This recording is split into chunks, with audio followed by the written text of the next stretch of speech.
Namaskar everyone. Welcome to Self-Actualized Leaders Network Global Summit 2021, which is next in the series of global summits that we have planned starting from June 2021 Leaders Network Global Summit every month. 2021.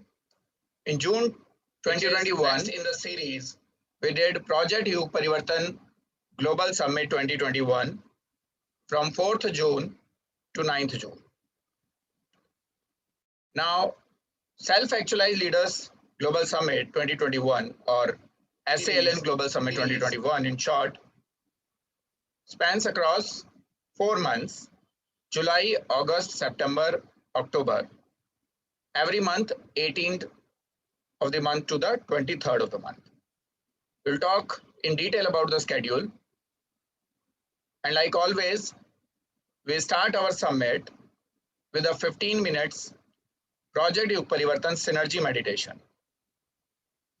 It's a different type of meditation that you may be doing in your personal lives. The idea here is to sow a seed of Project YugParivartan need into the minds of all the participants and call their soul to join hands with the Project YugParivartan Synergy Platform, so that eventually everyone on this planet can work towards Yug Parivartan and taking the world towards the golden age. There are several forums that we are creating to make that happen, and SALN, or Self-Actualized Leaders Network, is one of the important forums that are being created for this purpose. Now, I would request everyone to be prepared for the meditation. Your neck and spine straight, eyes gently closed.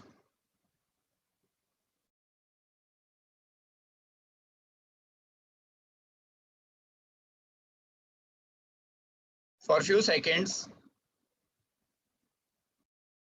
watch the activities happening within your body and its surface.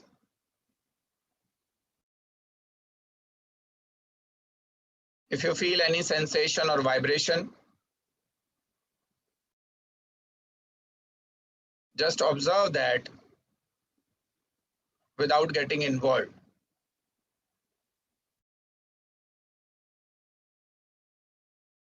Feel as if you are separate and the body is separate.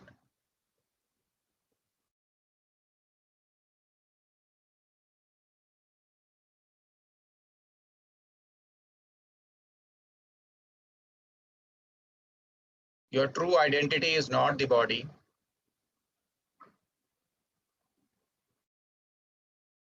but because our human machine, which has 4 dimensions, body, heart, mind, and soul, all of which work in tandem and look inseparable. But the fact remains, they are different faculties and can be observed separately.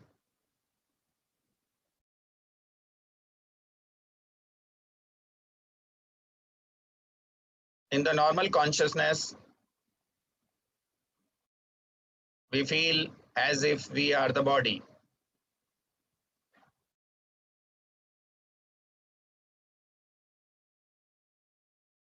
But in reality, it is not our identity. When we die, the body dies.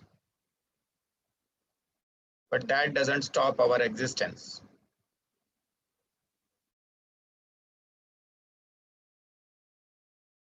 At the surface of the body and inside of the body,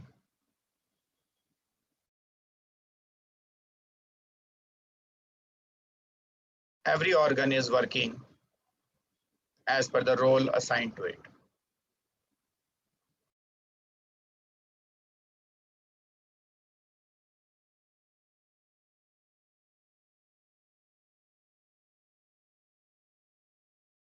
Now for few seconds, bring your attention towards your breathing.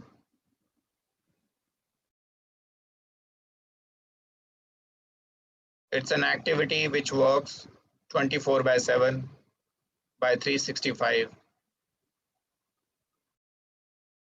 Whether you are in a waking state or sleep state or dreaming.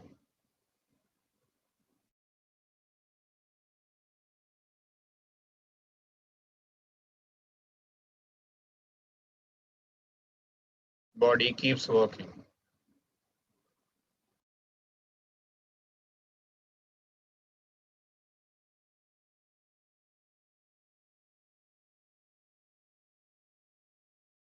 Watch the breathing in and breathing out.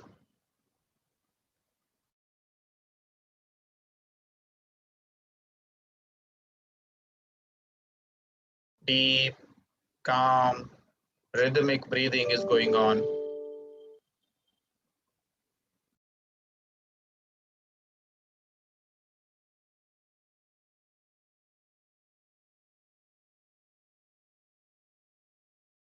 Breathing in, breathing out.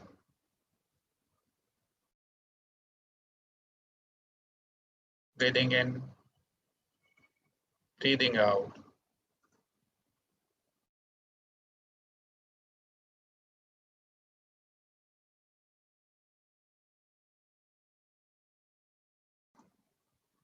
Now bring your focus towards your mind.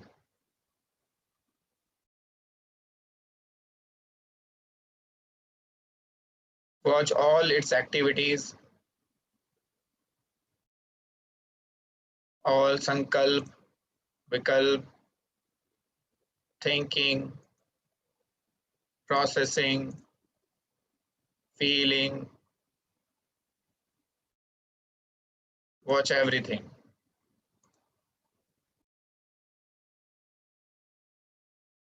Just observe. You don't have to do anything.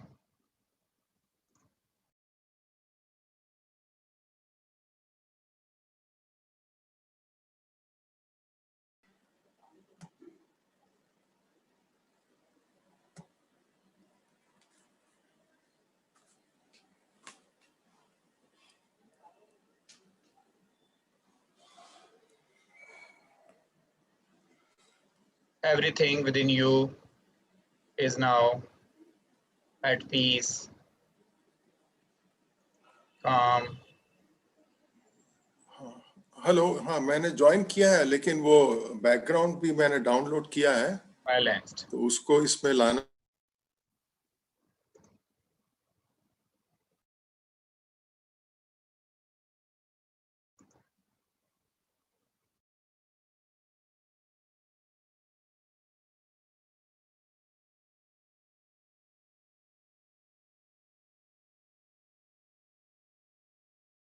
Keep observing yourself, your being.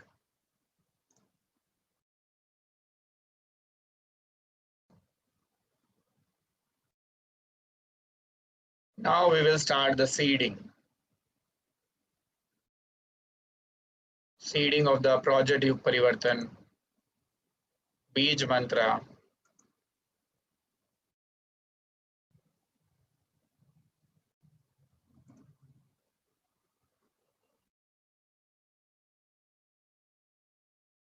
The need statement of Project YugParivartan. Yada yada hi dharmasya glanirбhavati Bharat. Abhyuthanam dharmasya tadatmanam srijamyaham. Paritranaय sadhunam vinashaya च दुष्कृताम. धर्म संस्थापनार्थाय संभवामि युगे युगे.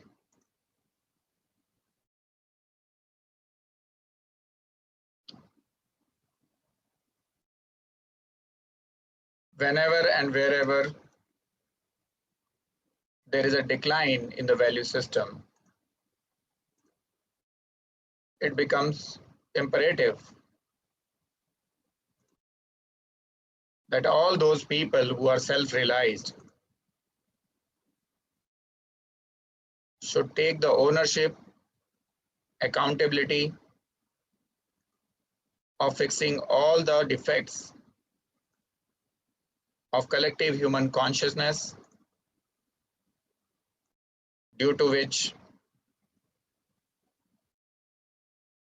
pain is coming into people's life.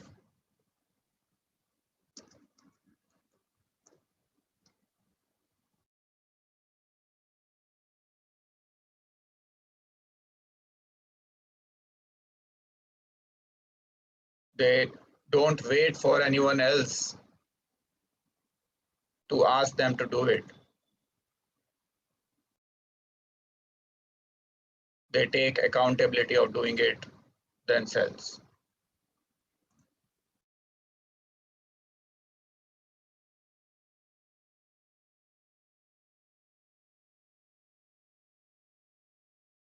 We are passing through the same situation now,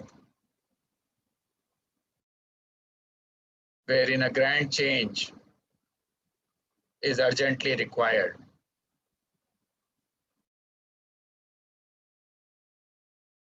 And for this purpose,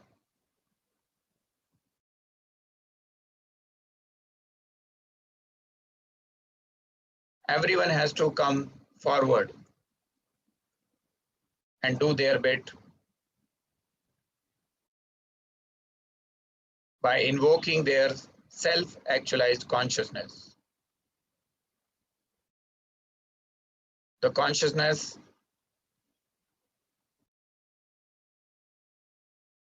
from where you can see the truth,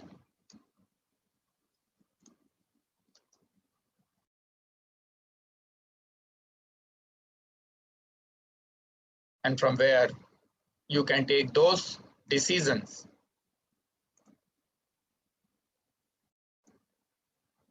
which will remove the pain from people's life.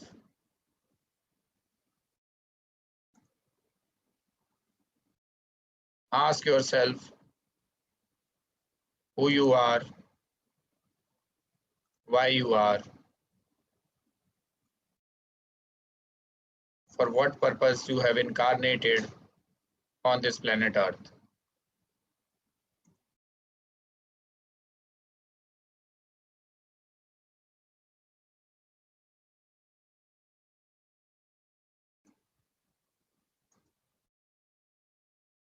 Your soul will give those answers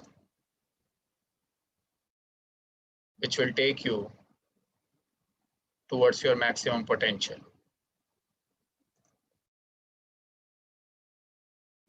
Think about your origin.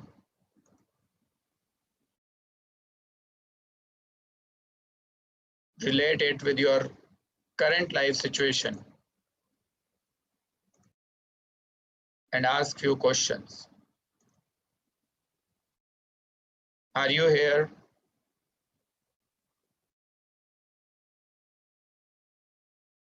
for just doing simple things for which not much consciousness is required?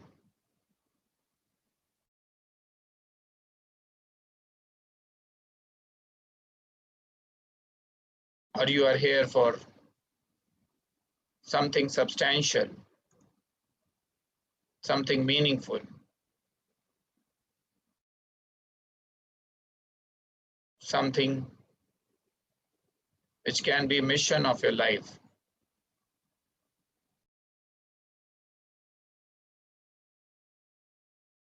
Keep asking.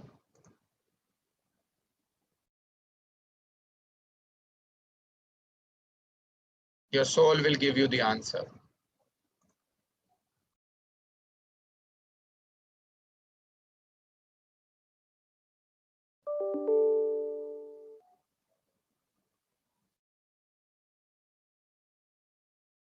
Stay in this mode, keep introspecting for some time.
Now slowly, after this seeding exercise is done, we will come back to our normal consciousness in which we generally live throughout the day.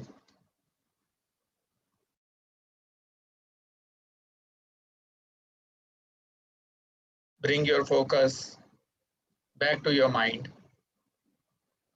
activate it.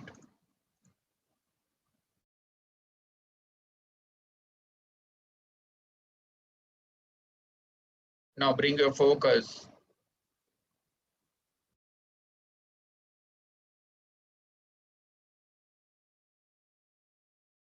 to your breathing.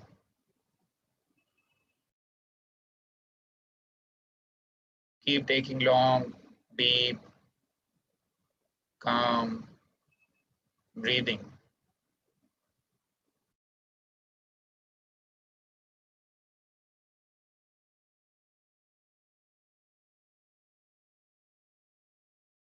After 2-3 rounds of deep breathing, bring your attention to your body.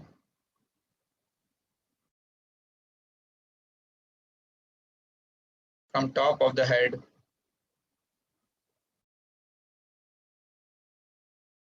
to the bottom of your feet. Activate each and every organ.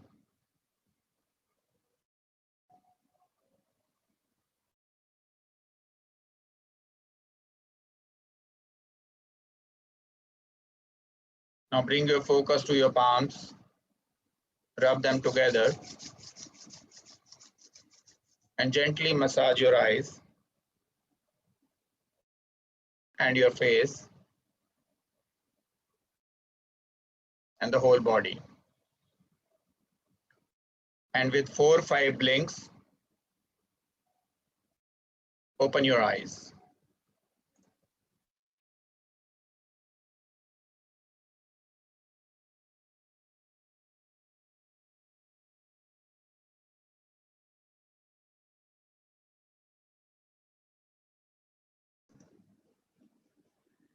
I hope you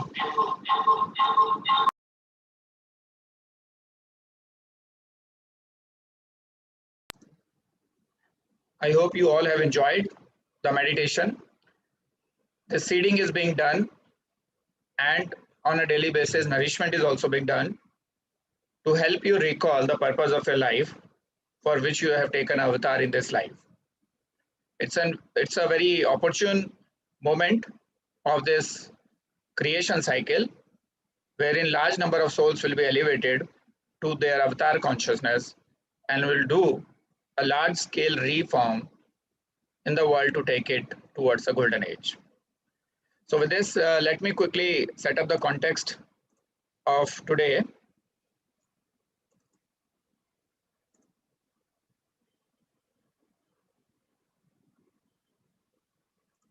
Here we go. So as you all know by now that it is a 24 days event, 6 days in the month of July, August, September and October. And in every month we have kept the same dates, 18 to 23.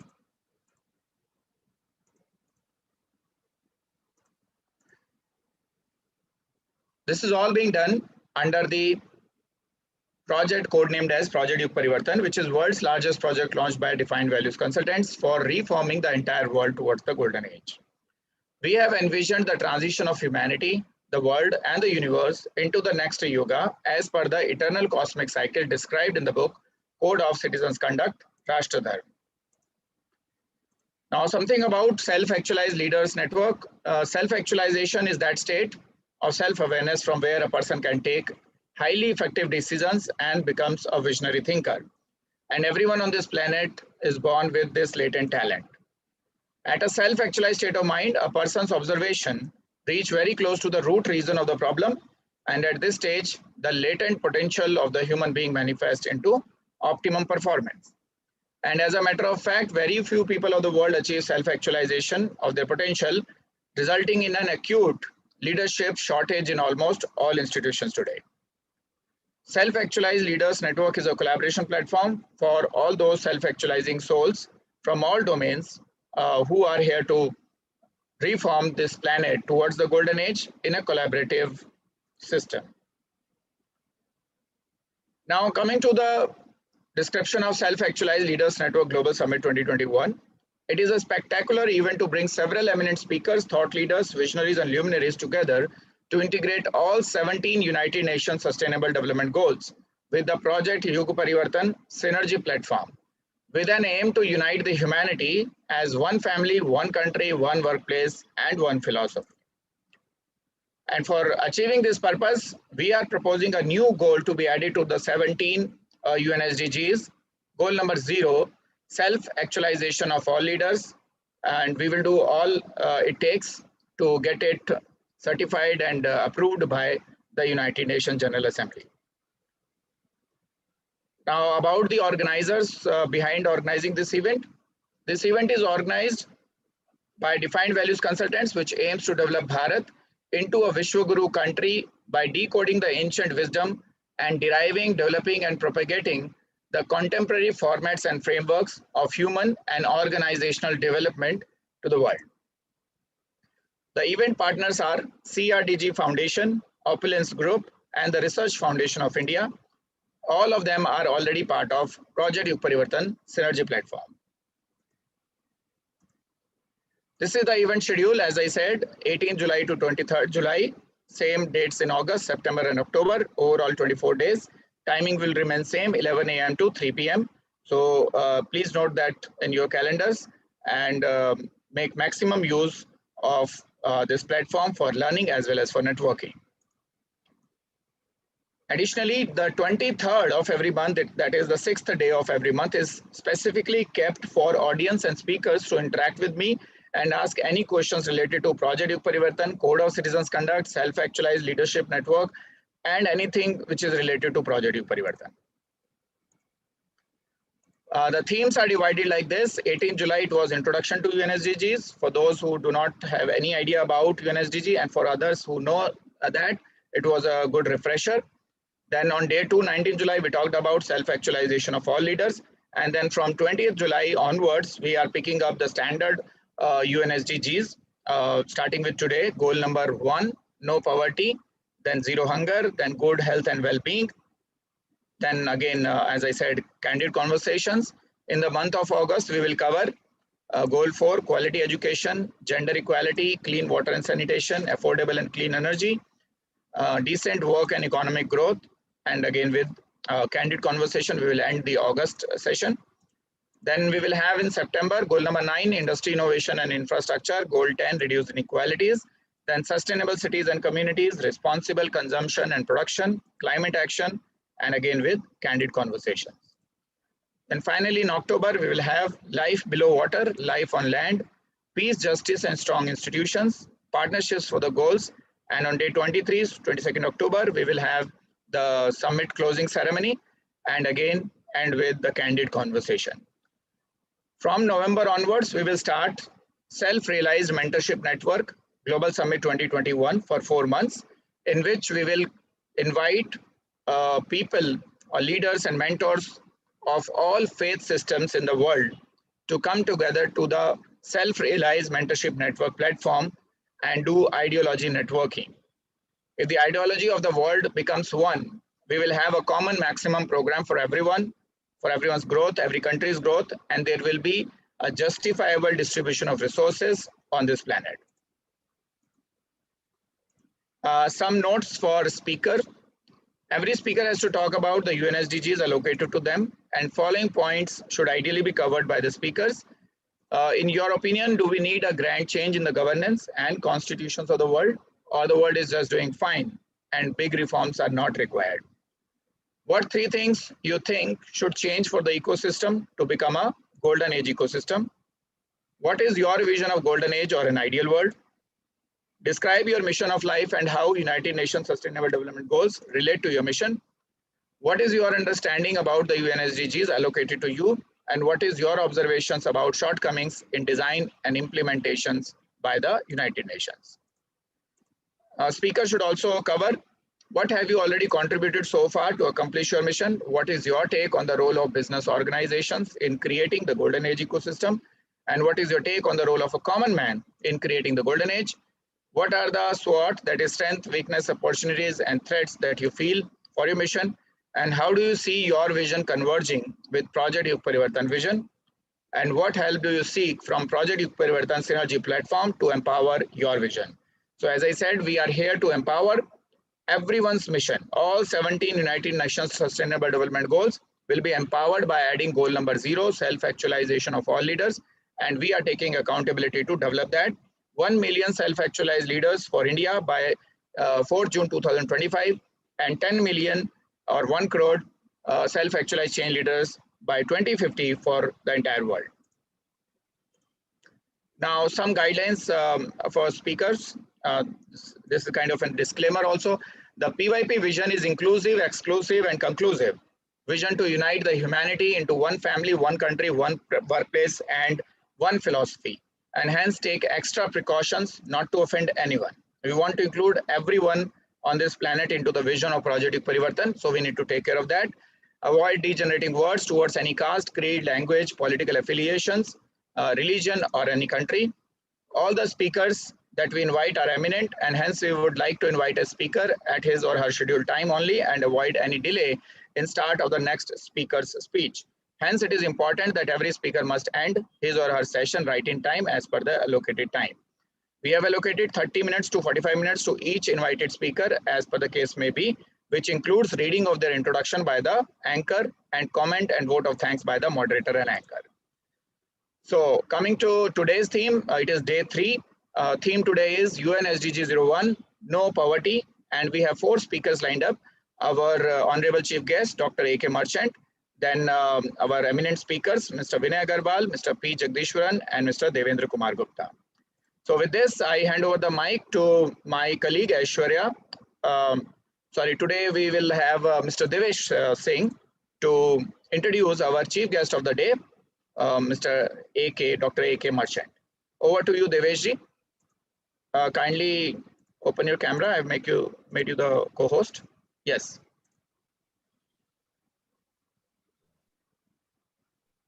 Good evening, everybody.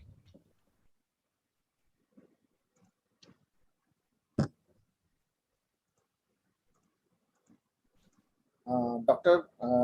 A.K. Merchant is the National Trustee cum Secretary, Lotus Temple and Baha'i Community of India, General Secretary, the Temple of Understanding, India, NGO with consultative status at the United Nations. National Trustee, Sarvodaya International Trust, Associated Secretary General, Global Warming Reduction Center, visiting faculty, Center for Cultural Resources and Training, Ministry of Culture, Government of India. A subject expert for research scholars enrolled for interfaith education and Indian culture of the Jawaharlal Nehru Memorial Fund. Honorary Director, Mrs. MK Aromatics Limited, Chennai. Dr. Merchant is the author of 3 monographs: Communal Harmony, India's Greatest Challenge, 1991, which has been quoted in one of the Supreme Court judgments on Babri Masjid Ram Janmabhoomi dispute, and Hindu Dharma Evam Baha'i Dharma, 5 Basic Human Values and the Baha'is Faith, 2009, and over 200 articles and research papers that have been published in national and international dailies, journal and books. He is an active promoter of gender justice and has spoken on numerous occasions for the implementation of Beijing Platform for Action, the Environment and Ecology, World Peace, Inter alia, resource person for the promotion on discourses of science, region, and development. He is widely traveled, having visited some 40 countries for professional work and as a tourist. So, ladies and gentlemen, please put your hands together to welcome our chief guest of day 3 at the Self-Actualized Leadership Global Summit 2021, Dr. A.K. Merchant.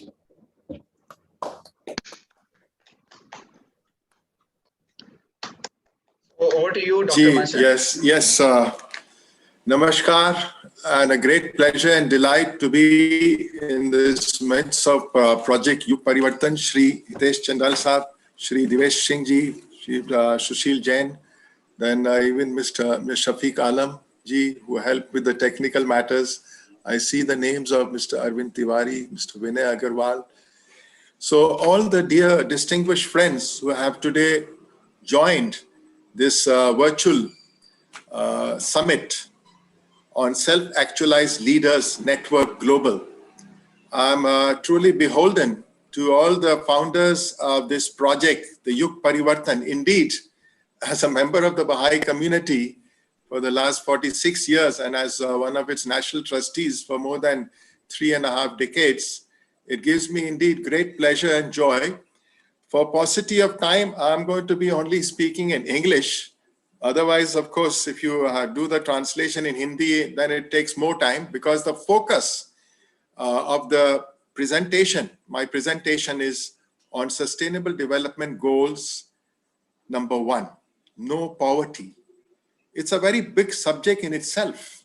And we know that throughout the world, for decades, or perhaps even for centuries, it has been a great desire in the whole world that there should be equality of distribution of resources, there should be harmonious living, there should be cordial and judicious consumption, and many other attributes, because poverty, when you study it in a scientific perspective, it's a multi-dimensional issue. But before I proceed with that, a few words about the current situation of the world. When you look at the current situation, how COVID-19 in the past less than 2 years has completely deranged and derailed whatever was considered to be normal or as usual. The whole world has undergone a very profound transformation in the way we look upon life, in the way we associate with our members in the family, society at large, the systems of governance, the nation states, all of that has been impacted. And actually, it has brought humanity down to its knees. And as a member of the Baha'i community, we believe that since there is a lot profound transformation needed, humanity actually is experiencing a wake-up call that business as usual, the so-called normal life that we lived, a life that was anchored upon materialism, consumerism, nation states, vying with each other for domination, for hegemonistic agendas, etc., etc. So in the backdrop of the Sustainable Development Goals Agenda 2030, how shall we address this goal of transforming our planet and bringing into existence what in India we call the Ram Rajya, because we are governed by the principles of Vasudhaiva Kutumbakam. We believe that the whole world is one family. And we believe that every human being, every man, woman, youth, and child have a birthright to the finite resources of the planet. You can't have the kind of extremes of disparity, the extremes of distribution of wealth, the way it is today. On the one hand, you can have a person who can spend just $20 million for an 86 minutes joyride into outer space. I mean, into space. They did not go beyond 86 kilometers of the Earth's atmosphere. But they had to pay $20 million. And on the other hand, you have a person who is struggling to get one full square meal. So this is a horrendous, disparity.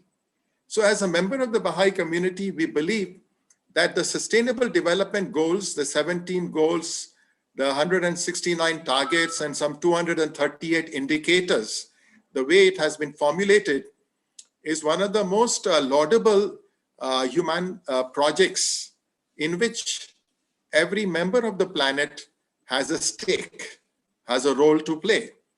And I won't be going into too many technical details, though I have all that information.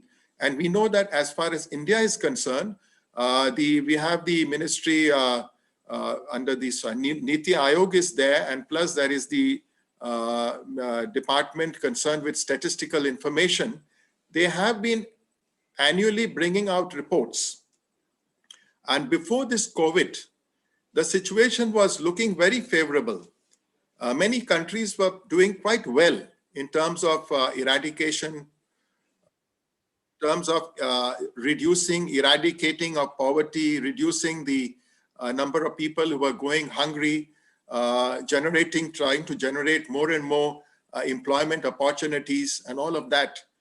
Somehow people felt that things were going quite well. And the Sustainable Development Goals actually also owe a great deal to the previous project of 15 years called the Millennium Development Goals, which was launched in the year 2000, the beginning of this third millennium. And though it had less number of goals, 8 of them, and it did achieve considerable success, but in terms of the overall achievement, about 50% of the goals were realized. Then came the Sustainable Development Goals, because one of the lacunae or the shortcomings of the MDGs was that a lot of it was dependent upon experts, the United Nations system, and the government agencies. Somehow the people felt that their own participation in crafting of these goals was not there. So their commitment was not as solid as the way the Sustainable Development Goals are now. Because before these were presented in 2015, September, there was 5 years of involvement of the entire cross-section of the civil society. And so Sustainable Development Goals, the stakeholders, the participants, the government agencies, the UN systems, and a whole range of non-governmental organizations, self-help groups, all of them have a stake in it. And no wonder the way the United Nations also is encouraging everybody to stay true to their commitments. One, of course, big tragedy is that the financial commitments that were to come from the developed countries, that has not been happening the way it should have happened. And then suddenly, I mean, from January or actually February 2020 onwards, comes the COVID-19. And in the beginning, people thought that only people in Europe are affected because much of the reports were all coming from the countries in Europe. And then they had China also, of course, started from China, but the way it spread, it was largely affecting. So in the first year of the COVID's impact, India was able to contain it quite successfully, though we had also many hundreds of thousands of people getting infected. But then it was somehow in this large country of 135 crores, success was quite well registered. But then I think, again, to some extent, the citizens are responsible. They a little bit let down their guard, and nobody expected, you know, all the studies and research that was going on about the nature of the virus were constantly being shared with the rest of the world. But nobody expected that this virus, the way it mutates, is so strange and so incomprehensible that suddenly there is a second surge. And the second surge hit us really hard. And today, when the United Nations has given its latest report, they say that actually in terms of poverty reduction, the coronavirus has actually brought about a lot of setbacks. And I have the data in terms of the hundreds of millions of people who live in absolute poverty, who were supposed to have been uplifted and rescued. So when you look at this, one point is very clear, that there is enormous disparity. In this context, let me read a little paragraph from the Baha'i writings. Because unless and until we understand the nature of the disparities, the nature of the tremendous, difference between the haves and the have-nots, we will not be able to understand how this goal of ending poverty, because the goal says no poverty. in a world of 7 billion people, where almost about more than a third of them experience absolute poverty. Like, we have calculations of how many people live on $1 a day, how many people live on $2 a day, things of that nature. So let us look at what the Baha'i writings have to offer in this connection.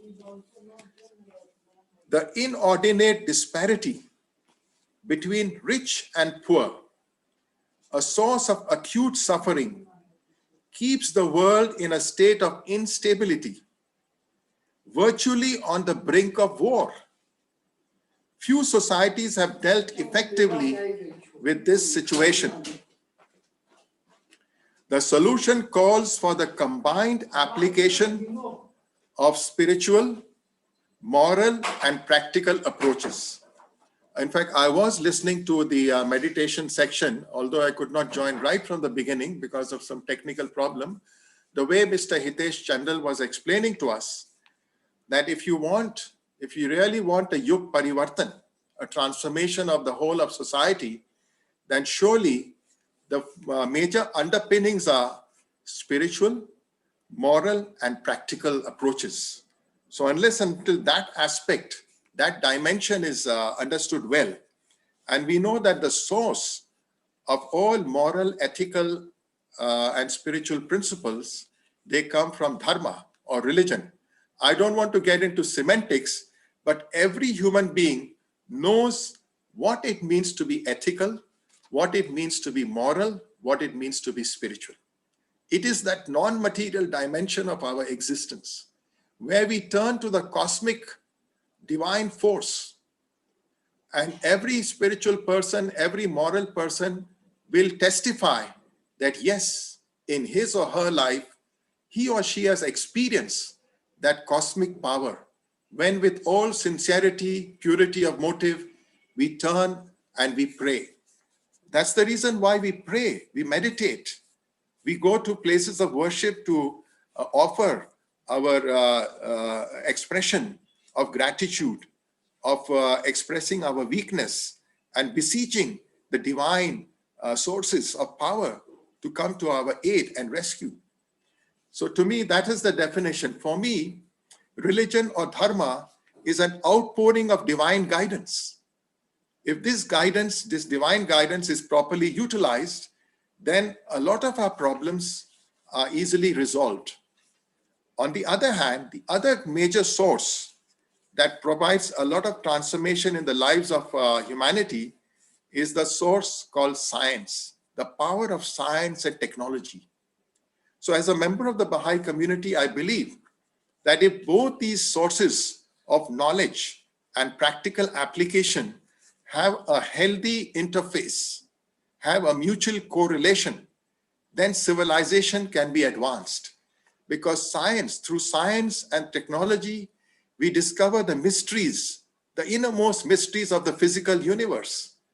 And through the power of dharma or religion, we discover the innermost secrets of who we are as a human being.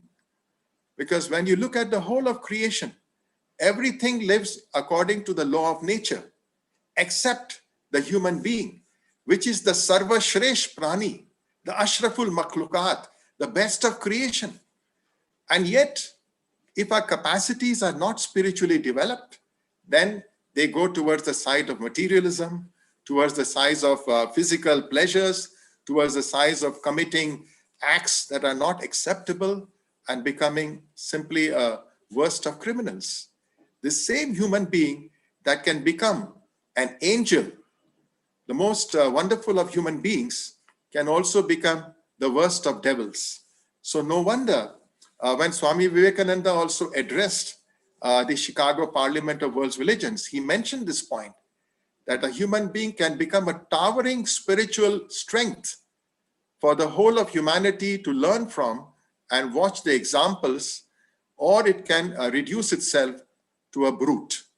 So coming back to this enormous disparity between the rich and the poor, the haves and the have-nots, the Baha'i writings say the solution to this horrendous form of poverty that has gripped a major section of the human population calls for the combined application of spiritual, moral, and practical approaches. A fresh look at the problem is required, entailing consultation with experts from a wide spectrum of disciplines, devoid of economic and ideological polemics. Now, what happens? Whenever the General Assembly of the United Nations meet, or whenever there are summits, whenever there are major economic or summits or financial occasions, then what happens? Most of the countries, they have whatever is the agenda that is before them. In the heart of hearts, the leaders, they have their own personal agenda, because each country, as a segment of a expression of national sovereignty, they also have their own agenda. And there is a lot of ideological polemics, which means, each country would like to see that they get the best or the largest chunk of the cake. So if you really want to solve this, you need to have, consultation is also described as conflict resolution or conflict management. And when the experts come in with the interests of humanity as the topmost agenda, the way the Sustainable Development Goals are designed, then they have to be free from ideological polemics or their own hidden economic agendas, and they should involve people directly affected in the decisions that must urgently be made. It is an issue that is bound up not only with the necessity of eliminating extremes of wealth and poverty, but also with those spiritual verities, those spiritual truths, the understanding of which can produce a universal attitude. Fostering such an attitude is itself a major part of the solution. This is how the Baha'i community approaches, and this is how also in our Temple of Understanding, which is an interfaith movement, we look at this whole issue of how to eliminate poverty and how to create a society, transform the current civilization into what we in the scriptures read about a Ram Rajya, a kingdom of God on earth, an earth, a planet where every human being will be respected with dignity, will have all of those rights which are also spelled out in the Universal Declaration of Human Rights, the 30 articles in that, and help each nation state will not be confined only to its own agenda, but they will have the welfare of the planet as a major concern.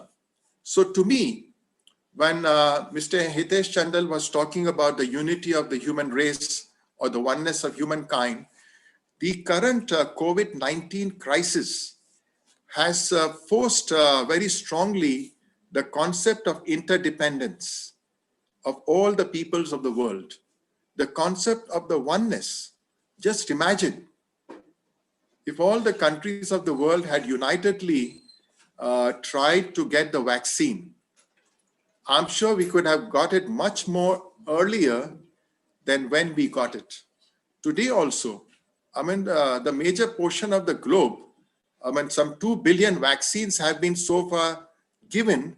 But when you look at the whole planet, 75% of that vaccination has happened only in 10 countries.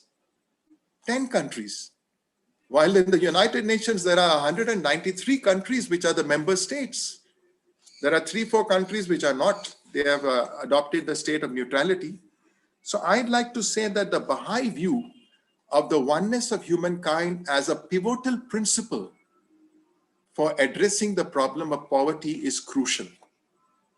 And when we talk about no poverty, it just does not simply talk about increasing your wealth in terms of dollars and cents or rupees and paisas. It actually means elimination of hunger. All of those goals are actually connected. So let me read what the Baha'is talk about when they say unity of human race, the oneness of mankind, or the Vasudhaiva Kutumbakam. The teachings of Baha'u'llah are not simply a mere outburst of ignorant emotionalism or an expression of vague and pious hope. Its appeal is not to be merely identified with a reawakening of the spirit of brotherhood and goodwill among men and women, nor does it aim solely at fostering of harmonious cooperation among individual peoples and nations. Its implications are deeper, its claim greater than any of the avatars and manifestations or prophets of the old were allowed to advance, because at that time our knowledge of the world was very limited. But today, the message of the Baha'i faith is applicable not only to the individual, but concerns itself primarily with the nature of those essential relationships that must bind all the states and nations as members of one human family. The concept of Vasudhaiva Kutumbakam that was given by our Rishi Munis thousands of years back. But in this last couple of 100 years, humanity has been able to understand what it means. Because for the first time in human history, we are able to see our planet in one perspective with all its myriad diversities. Baha'u'llah's message does not constitute merely the enunciation of an ideal, but stands inseparably associated with an institution adequate to embody its truth, demonstrate its validity, and perpetuate its influence. It implies an organic change in the structure of present-day society.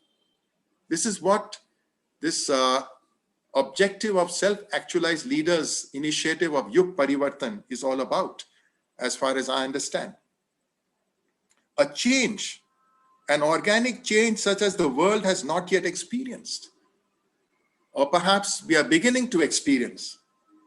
It constitutes a challenge at once bold and universal to outworn shibboleths of national creeds that have had their day and which must, in the ordinary course of events, as shaped and controlled by the divine providence, give way to a new universal ethic, fundamentally different from and infinitely superior to what the world has already conceived.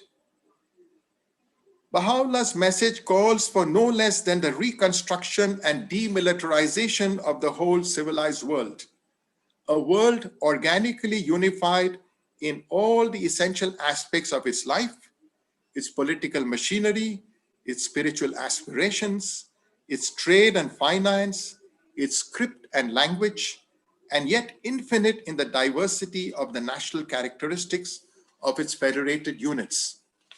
Knowing that the time is limited, I'd like to perhaps conclude, and I'm open for questions and comments, by expressing our conviction that whatever may happen on this planet, however more new trials and tribulations, whatever catastrophes and calamities may yet come upon us, yet for members of the Baha'i community, this is the period when humanity is moving into an era of unprecedented opportunities. And every man, woman, youth, and child is being invited to participate in the writing of the planet's future. I believe that as Baha'u'llah has promised, soon will the present day order be rolled up and a new one spread out in its stead.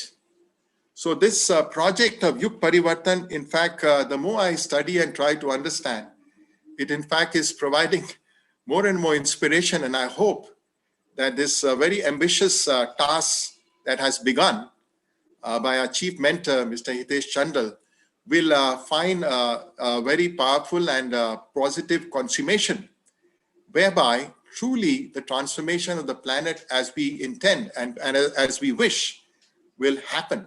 Because there is no other way humanity can survive into a glorious future. So this is the positive trend we need to imbibe and accept. Because one last point, I'm also familiar with the kind of damage that is done by the military industrial complex. If you look at the global economy, some $2 trillion every year is the military expenditure of the planet. Some $2 trillion is the black market economy.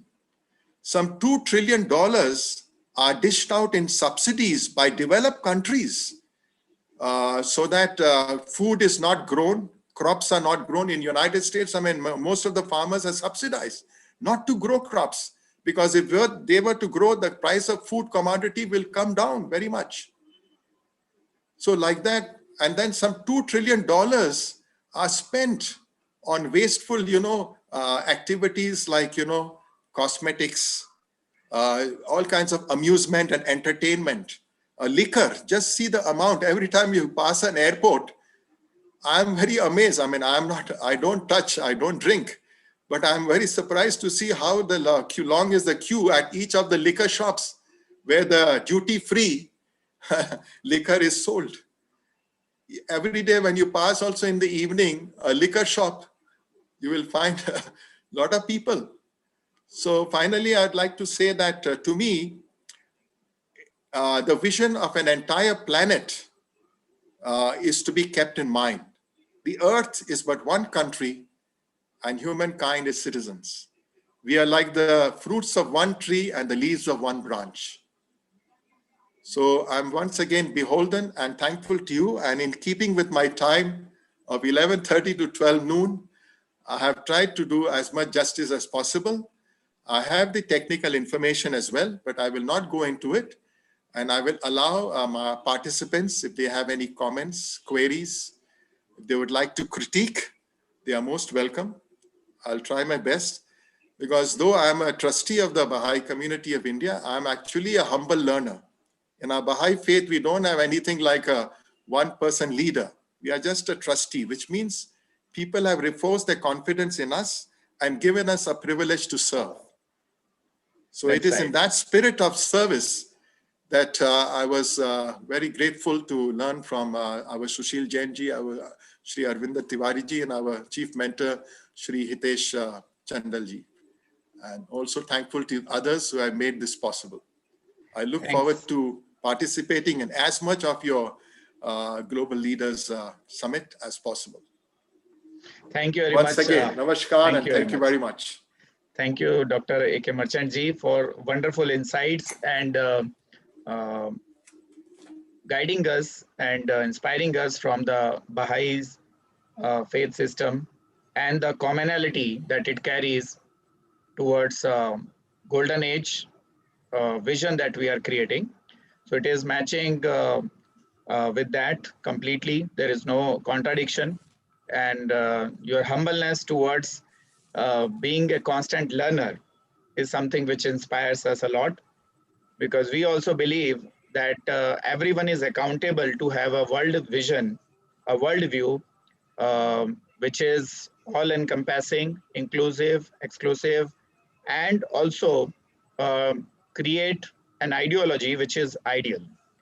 So everyone should think from the angle of being a Vishwaguru, that if you are given a responsibility of being a Vishwaguru, how would you guide the world towards it? That's how we should start our day. Because if we start our day and live our life with an unideal vision, then what we create is also unideal. And to become a Vishwaguru, the first thing that we need to know is become a Vishwa Shishya. Learn from everyone and everything. That's how we can attain the Brahma Gyan and take our actions in the direction of truth. So time for such a revolution has come. It will definitely, Project YugParivartan will definitely spread across all parts of the planet eventually.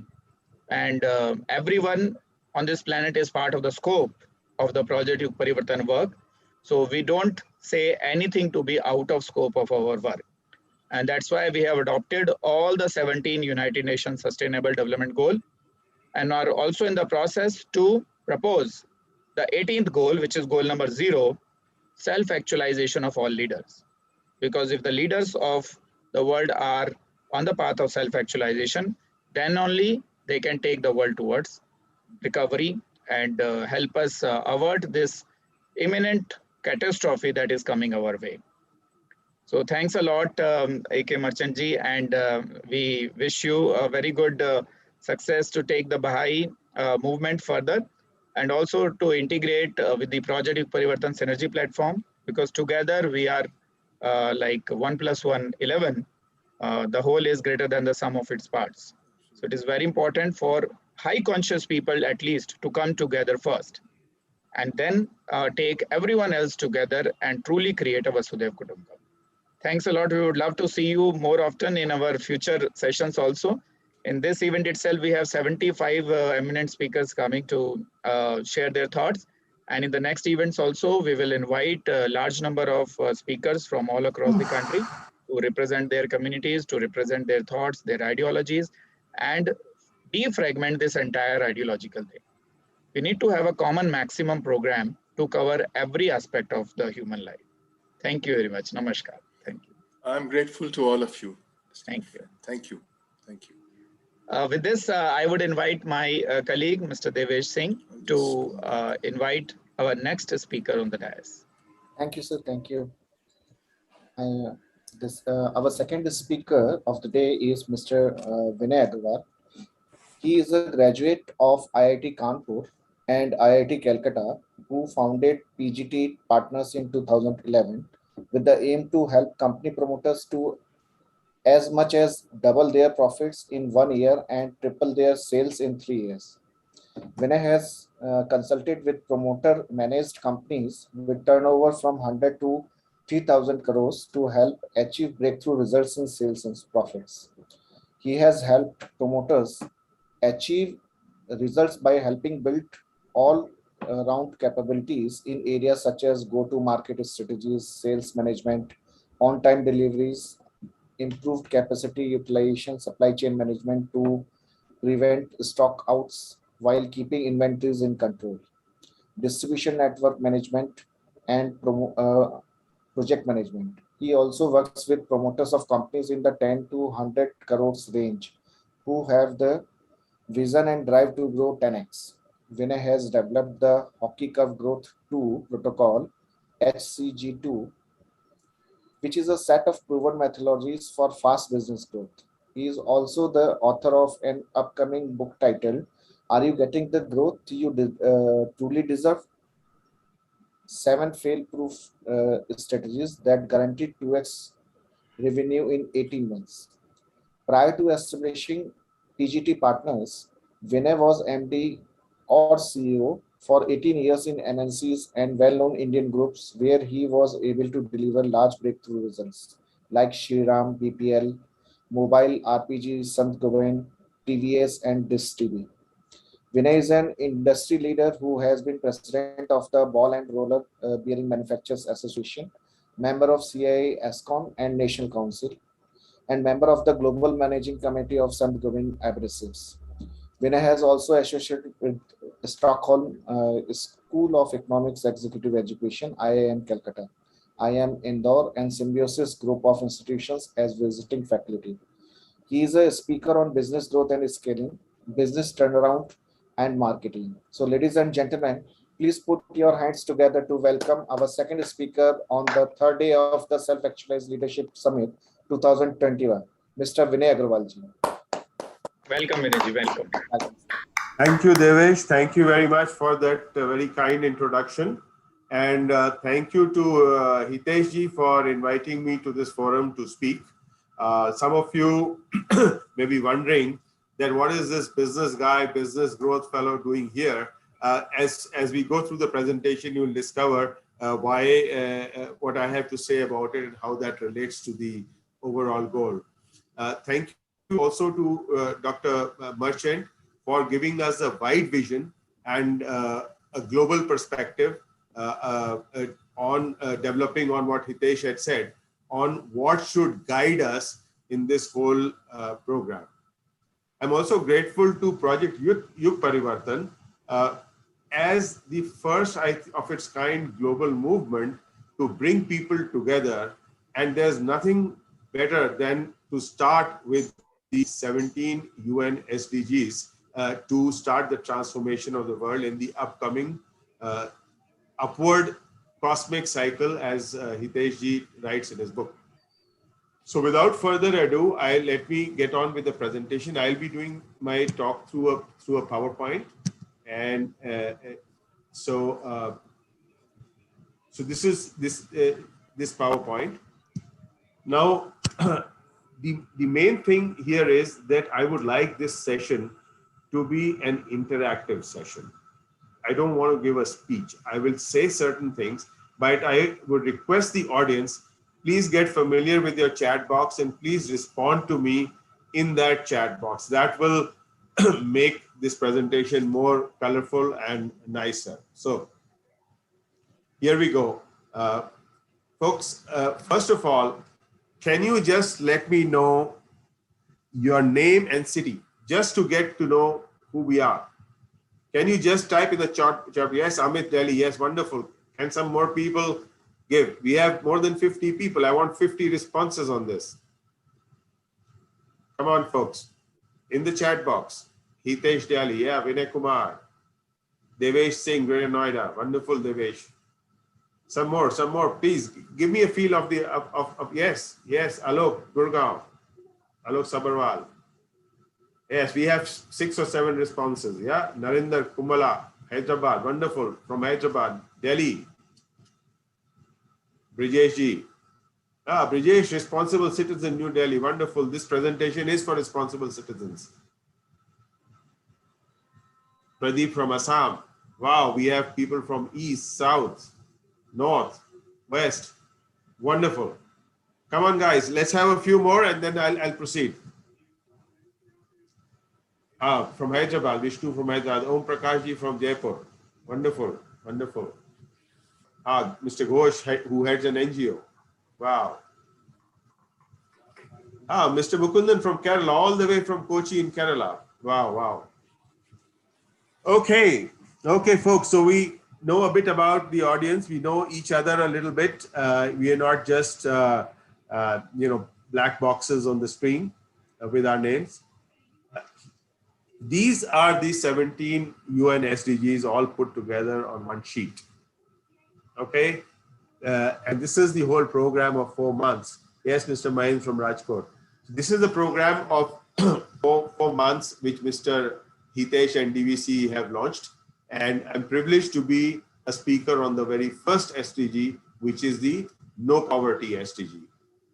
And let me say something about this.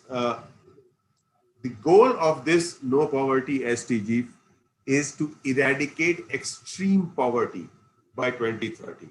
They don't talk of poverty, they talk of extreme poverty. And how do they define that? It is defined, it started in 1990 with, I think, $1 per person per day, or then it became $1.25. More recently, it has been up to $1.90 per person per day, which translates roughly to $4,300 per person, which means for a family of 5, 21,500. Now, if you split this between rural and urban, you'll find that the urban index will be more like 30,000 and the rural index will be maybe about 15,000. So now cast your eyes around yourself, in your community, in your environment. Are there families who are earning less than 30,000? I'm sure you'll find those. And as per the no poverty definition, they are all below the extreme poverty line. These are people you know. These are people you interact with on a day-to-day basis. So this is the thing which we are trying to address, right? Why should this concern me? As the introduction said, I'm a business leader. So, and I'm not a social leader. So why should this concern me? Basically, this goal, I believe, has to be actioned at 3 levels: the government, business, and civil society. The government, in my view, the governments all around the world are doing various things, maybe enough, maybe not enough, but they are doing various things. However, business, which is where I come from, is, according to me, not doing enough. And we'll talk about it a bit more later. And civil society, all of us. What is civil society? So civil society is what we call Aam Janta, the people, the citizens. Somebody, there's some chat. Please, can you mute, please? So it's you and me. And therefore, as a concerned citizen, this concerns me. So as a business leader, as well as a concerned citizen, it concerns me. And it pains me, it really pains me that the two constituencies which I'm a part, I'm not part of government. So the two constituencies I'm part of, business and civil society, are just not doing enough. They're doing really very little in this direction. And therefore, it is my commitment to that in this session to show you a little bit, a quick glimpse of what these two communities could do and what specifically you and I, what you sitting in your chair or I sitting in my chair could actually do in real life, day to day, to propel this goal of no poverty. Now, before I get into my main presentation, I just want your views. Now, please keep your hands ready on your chat box. I'll fire a few questions at you. You have to just answer yes if you think you agree with that. Do you think that eradicating extreme poverty is a worthwhile human goal to address? Come on, if you feel this is a worthwhile human goal to address, please type yes in the chat box. Yeah, so, Jeetu, you've raised your hand, but that's difficult for us to see. Just send it to all participants. Yes, yes, yes. Come on. Keep the yeses coming. Yes. All right. All right. Yes, we must do it. Yes. Yes. Okay. So a lot of us feel that eradicating extreme poverty is a worthwhile human goal to address. Okay. This is a worthwhile goal to address. Now, would you like to know how business and civil society can help? Would you like to know business, and most of us will be part of one of these two groupings. Would you like to know how business and civil society can help? Help eradicate the goals? Yes? Yes, only 4 people want to know. Yes? Yes, now we have 10 people who want to know. We are 50 here. This session will be useful if you really want to know something about this, because that's what I'm going to talk about. Would you like to also know how individual citizens like you and me can help?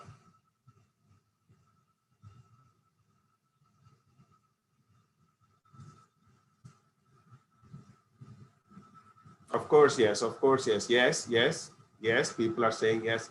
Why am I asking these questions? I'm asking these questions because your time is valuable. If you are interested in these, that if you think something should be done, how businesses and civil society can help, how you and I can act, then this session will be useful for you.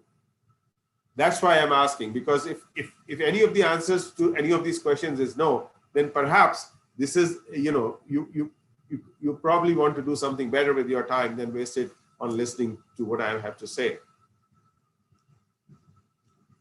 Okay, now, if you want to know, I will need to take you out of your comfort zone. I'm declaring upfront, please be prepared to get out of your comfort zone. And are you willing to get out of your comfort zone to listen, to see what is possible, what can be done? If you wish to contribute to the call, yes. Okay. Yeah, go ahead, folks.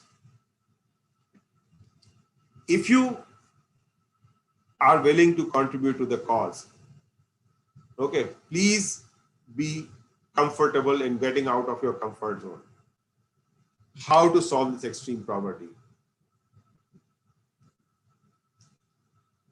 Okay, now let me go to the last, this thing. This is what I want. If I show you and you're convinced that you can help eradicate extreme poverty while continuing with your normal work and family life. You are not to become a sannyasi, you not to donate all your money, you do what you are doing, but you can still help and be a soldier for eradicating poverty. Will you promise me that you will actually do it? Come on, folks. This is the commitment I need. This is what will give me energy to present the whole thing to you. This is what will transform your life and my life. This is what will propel the UN SDG #1 and the PYP program and entire vision of Mr. Hitesh Chandel. Come on, I have commitment only for 10 people. Come on, what are the other 40? I want 50 commitments. Will you promise me to do it? Okay. Okay. Yes, yes, yes, yes. Wonderful, wonderful. Please keep it coming. Please keep it coming. Please keep it coming. Thank you. Thank you. Now, let me show you. You've all said that you have all said that you're here to learn and understand about extreme poverty and its eradication, right? But there are two things which are going to stand in your way when you are trying to do that. I'm telling you up front, there are two things which will come in the way. We are all saying yes, but two things. Address them, and then the presentation is all yours. The first, oops, one second. I already know this. Look, we are all smart people here. A lot of things which have been said earlier, and a lot of things which I'm going to, certainly a lot of things which I'm going to say, you say, aha, I already know this. So why should I hear this? The reason to hear this is that every time that you hear the thing, you will find a new perspective. You know something, maybe I have a perspective which you will find useful in your own life. So that's the first thing. And the second is, when I make a suggestion, you may say, oh, this does not work in my situation. Trust me. This is something which I have to take in my mind and put it on the side. There is nothing in our situation which will not work, and you will see as we go along. So let me address this and get into the main presentation. This is our great country, and the trends clearly show over the last several years, and this is not a political statement, we are talking all governments, all years, last 30 years, various governments, is that India is on the rise. And I will show you a quick stat later, which will show that it is that poverty also is on the decline. Now, what I'm going to show you and propose to you, if you follow that, then you yourself are going to become one of those warriors who are lifting this nation out of poverty. Look, I don't have enough knowledge about what is happening on the ground in the rest of the world, but I certainly know what's happening here. So I'll keep my presentation focused on this great country of ours and show how you and I can become a warrior in this battle on poverty. So let us explore what individuals can do. A few disturbing images. These are not necessarily that clear because they are stock images, but yes, just see. This is the face of poverty. Children in a garbage heap, they play in it, they even probably work in it, they probably eat also in these surroundings. This is poverty. A small meal, kids feeding themselves and sharing. A hospital for the poor. Sharing beds, no space, no hygiene. Living quarters for the poor. Another set of living quarters with the nalas and everything and the goats and everything right there. This is the poverty we are talking of eradicating. What are the goals? I think it's good to quickly look at the goals. I'm not going to read all of them out, but just be sufficed. There are 5 goals in the UN SDG mission for 2030. The first one is about the money for living, which is what we talked about, 190 $190 a day average for a single person per day. It also talks about reduce at least by half the proportion living in poverty in all its dimensions. It talks about nationally appropriate systems, equal rights to various types of resources, and building resilience against economic, social, and environmental shocks. We have just experienced or are in the middle of experience a massive shock which has come to us in the form of the pandemic. I like to elucidate that when we talk of poverty, it's not just the income level thing. Look at goal 2, and these are the things which go into goal number 2. This is the explosion of goal number 2. Products and services, availability, earning, wages, economic development, quality, essential health services. WASH is a very popular term, water, sanitation, hygiene, electricity availability, and non-discrimination. So these are all part of eradicating poverty. Now, what is the situation? I'm going to only talk of the first goal. The first goal, eradicating based on money for living, which is the most advanced in its stage of development. This is a graph which was made in 2019. In 1990, when the UN SDG were formulated, the global poverty was 36% of the population. And by 2019, it had reduced to about 7.6%. But the projection, as you can see, the rate is declining, and by 2030, only still 6% of the global population of 760 crore people was projected to be still below the extreme poverty line. So this is the situation. And then I'll touch upon what Dr. Merchant talked about. The pandemic has caused a massive setback. Just the first goal of the poverty equation, this was the situation, and that itself has set back. The other 4 goals are a little bit more remote. So there's a fight, and we are all the warriors, and we have to fight that fight to get somewhere. You know, this is the kind of scenes which you will see post the pandemic. One second. Now, let me quickly give you a stat on the poverty in India. India, in 2005 and 6, the poverty rate was 55%, which reduced to 28% by 15-16. I don't have a statistic later than that. And the people in poverty changed from 63 crores to 36 crores, which is a huge achievement. But on the other side, we still had 36 crore, and we will now have added to that number in the pandemic. The second statistics, these are the countries with the largest population of poor. Now look, India is obviously by far the #1 country, and by a huge margin.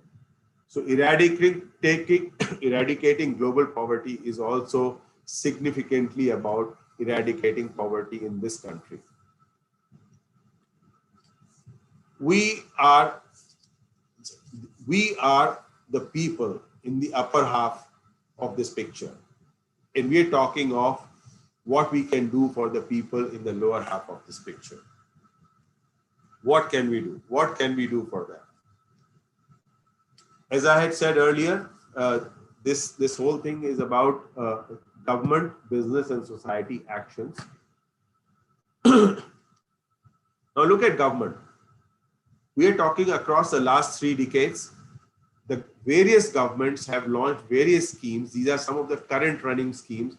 There are 11 schemes listed here, from rural livelihood, subsidized food, various types of insurance, housing, skill development, pension, property cards, gender discrimination, and so on.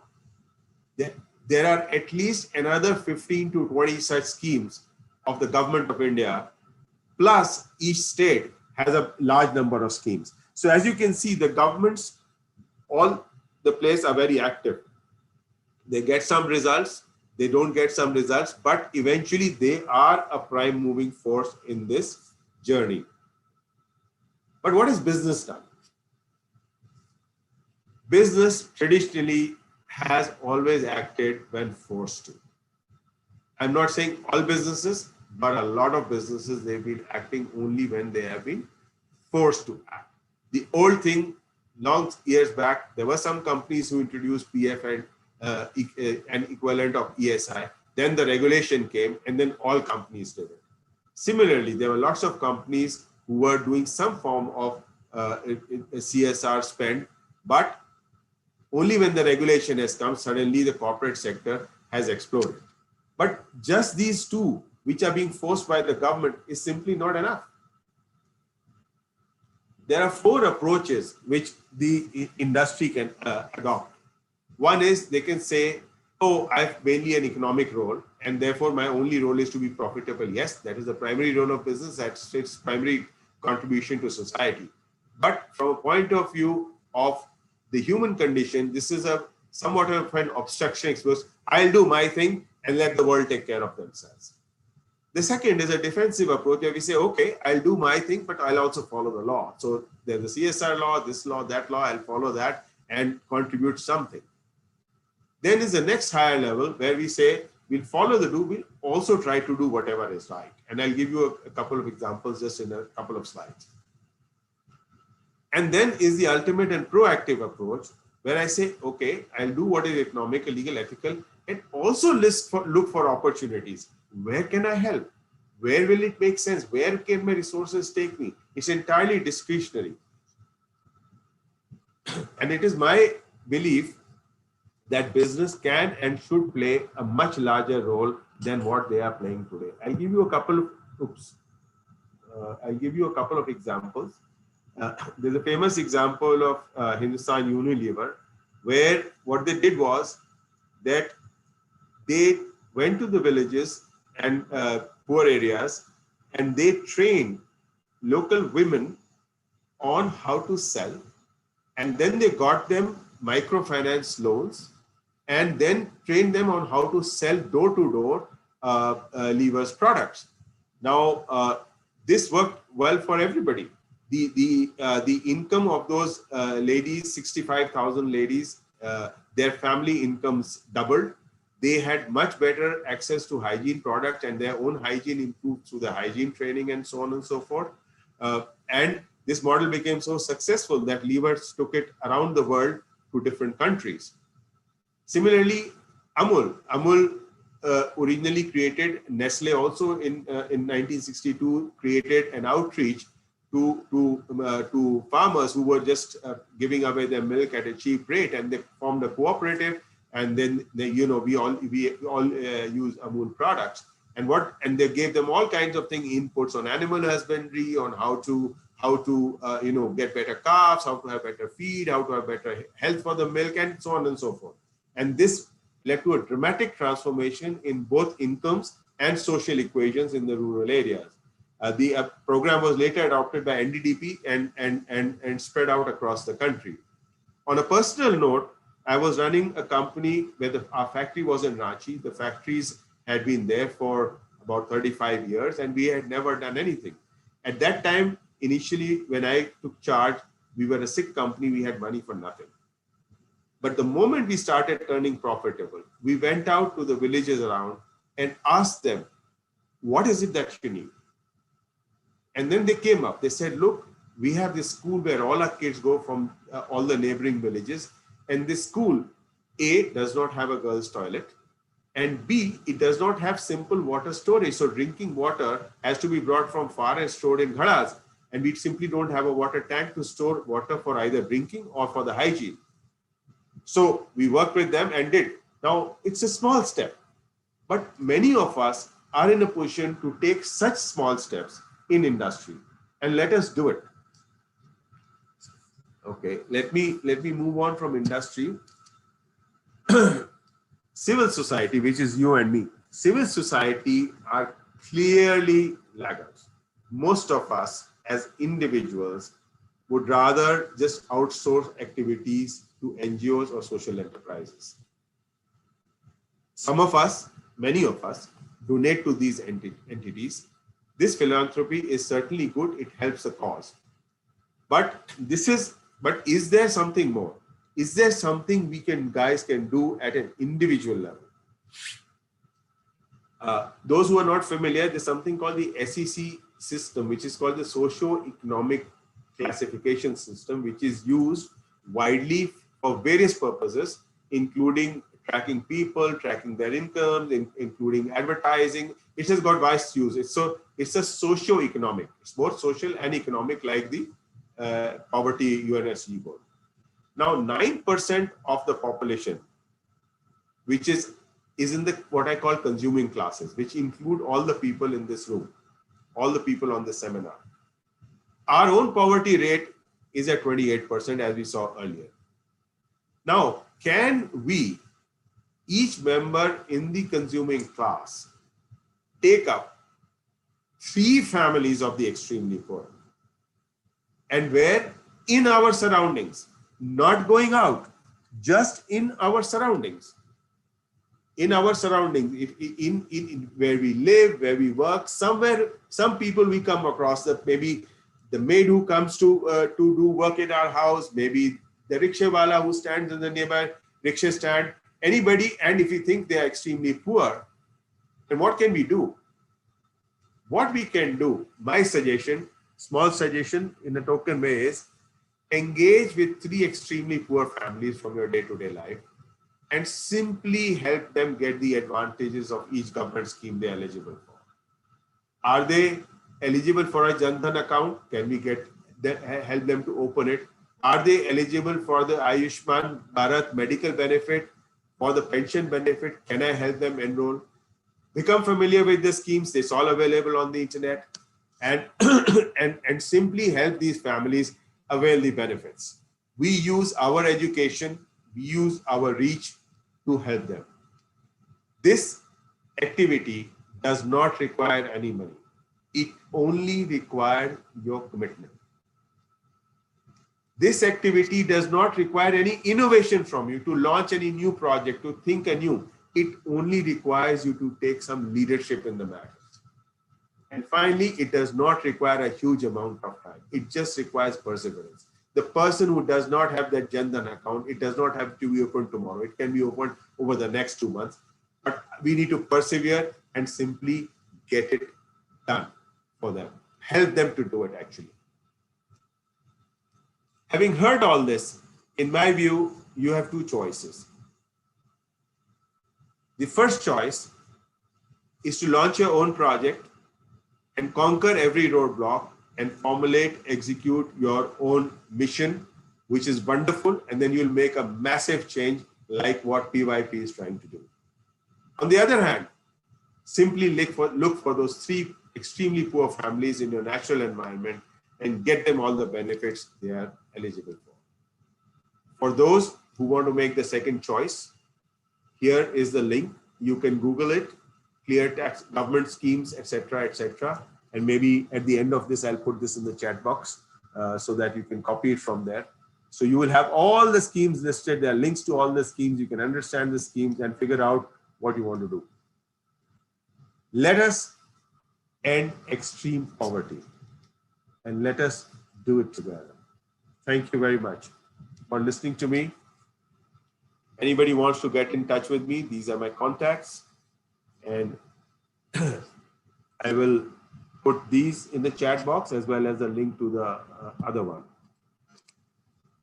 Thank you once again to Hitesh ji and to PYP for giving me this opportunity to share my views. I hope some of you got a new insight, and some of you, or all of you, will take up this mission of getting 3 families the benefits.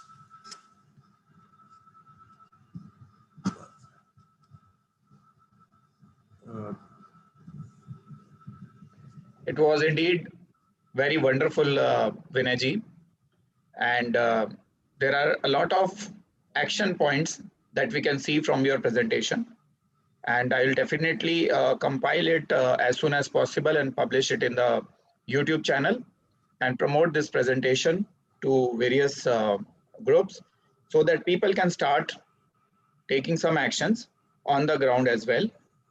The idea of associating with 3 poor families has generated an insight into my mind that we should have something in the Project YugParivartan, some organized system which can help connect these two entities. Because most of the time what happens is there is a seeker, there is a provider. But unless a middle person or middle system comes in between to connect these providers and seekers, the traction, the real traction may not happen, because it may require a lot of follow-ups, pushing also, reminders, because people are so busy in their lives that they may not go proactively to do it. Of course, that's the ideal case wherein people take their own accountability and proactively go to 3 poor families. But if there is a system to remind them to coordinate the activities, that would really be great. So with this forum and this video, for all those people who would watch that on YouTube, if somebody can come forward and consider this as the mission of their life to connect these providers and seekers and make it a system, then please do that. It is very important, very critical. There should not be any person on this planet who is called as extremely poor. And as the tomorrow's goal would focus zero hunger. So these two goals should be the accountability of everyone. And we have related this with S1 and S2 in our system as a classification, that there should not be any person in S1 and S2. Anyone's emergency should become everyone's emergency. If there is any person dying on the street or anywhere due to hunger, it should be an international emergency. That should be the specification of golden age. That if there is a person dying on street due to hunger, it's a shame on all civil societies and all the growth that we are doing by invading other planets, right? We are not able to maintain this planet itself. So somewhere a lot of introspection has to be done by everyone. And as we rightly say, individual social responsibility. And now we can also call this as a spiritual responsibility or accountability to not let anyone be poor or anyone be dying of hunger. So thanks a lot, Vinayji, for wonderful insight. I hope everyone would have gained a lot of action items and would definitely do it right from today itself. At least the seed is sown into our minds. So some action item should be driven from it from today itself. Thanks a lot, Vinayji. So now I would, yeah. And yes, Vinayji has shared his coordinates. So if somebody would like to join him in his mission to alleviate poverty, he's also a very good business coach, and through entrepreneurs, he is actually dealing it at a broader level. Because one thing is that in the case of emergency, people should get some support system if they are in extremely poor situation. But on the other hand, long-term solution can only come if the entrepreneurs create systems which can employ all these families and bring them out of this extreme poverty line by generating an income per family which is more than 30,000 rupees per month. So if that happens, it is like a bigger contribution towards uplifting the ecosystem. Thanks a lot. Now I would like to invite my colleague Devesh ji to introduce our next speaker of the day. You are on mute. I think it is not Devesh ji.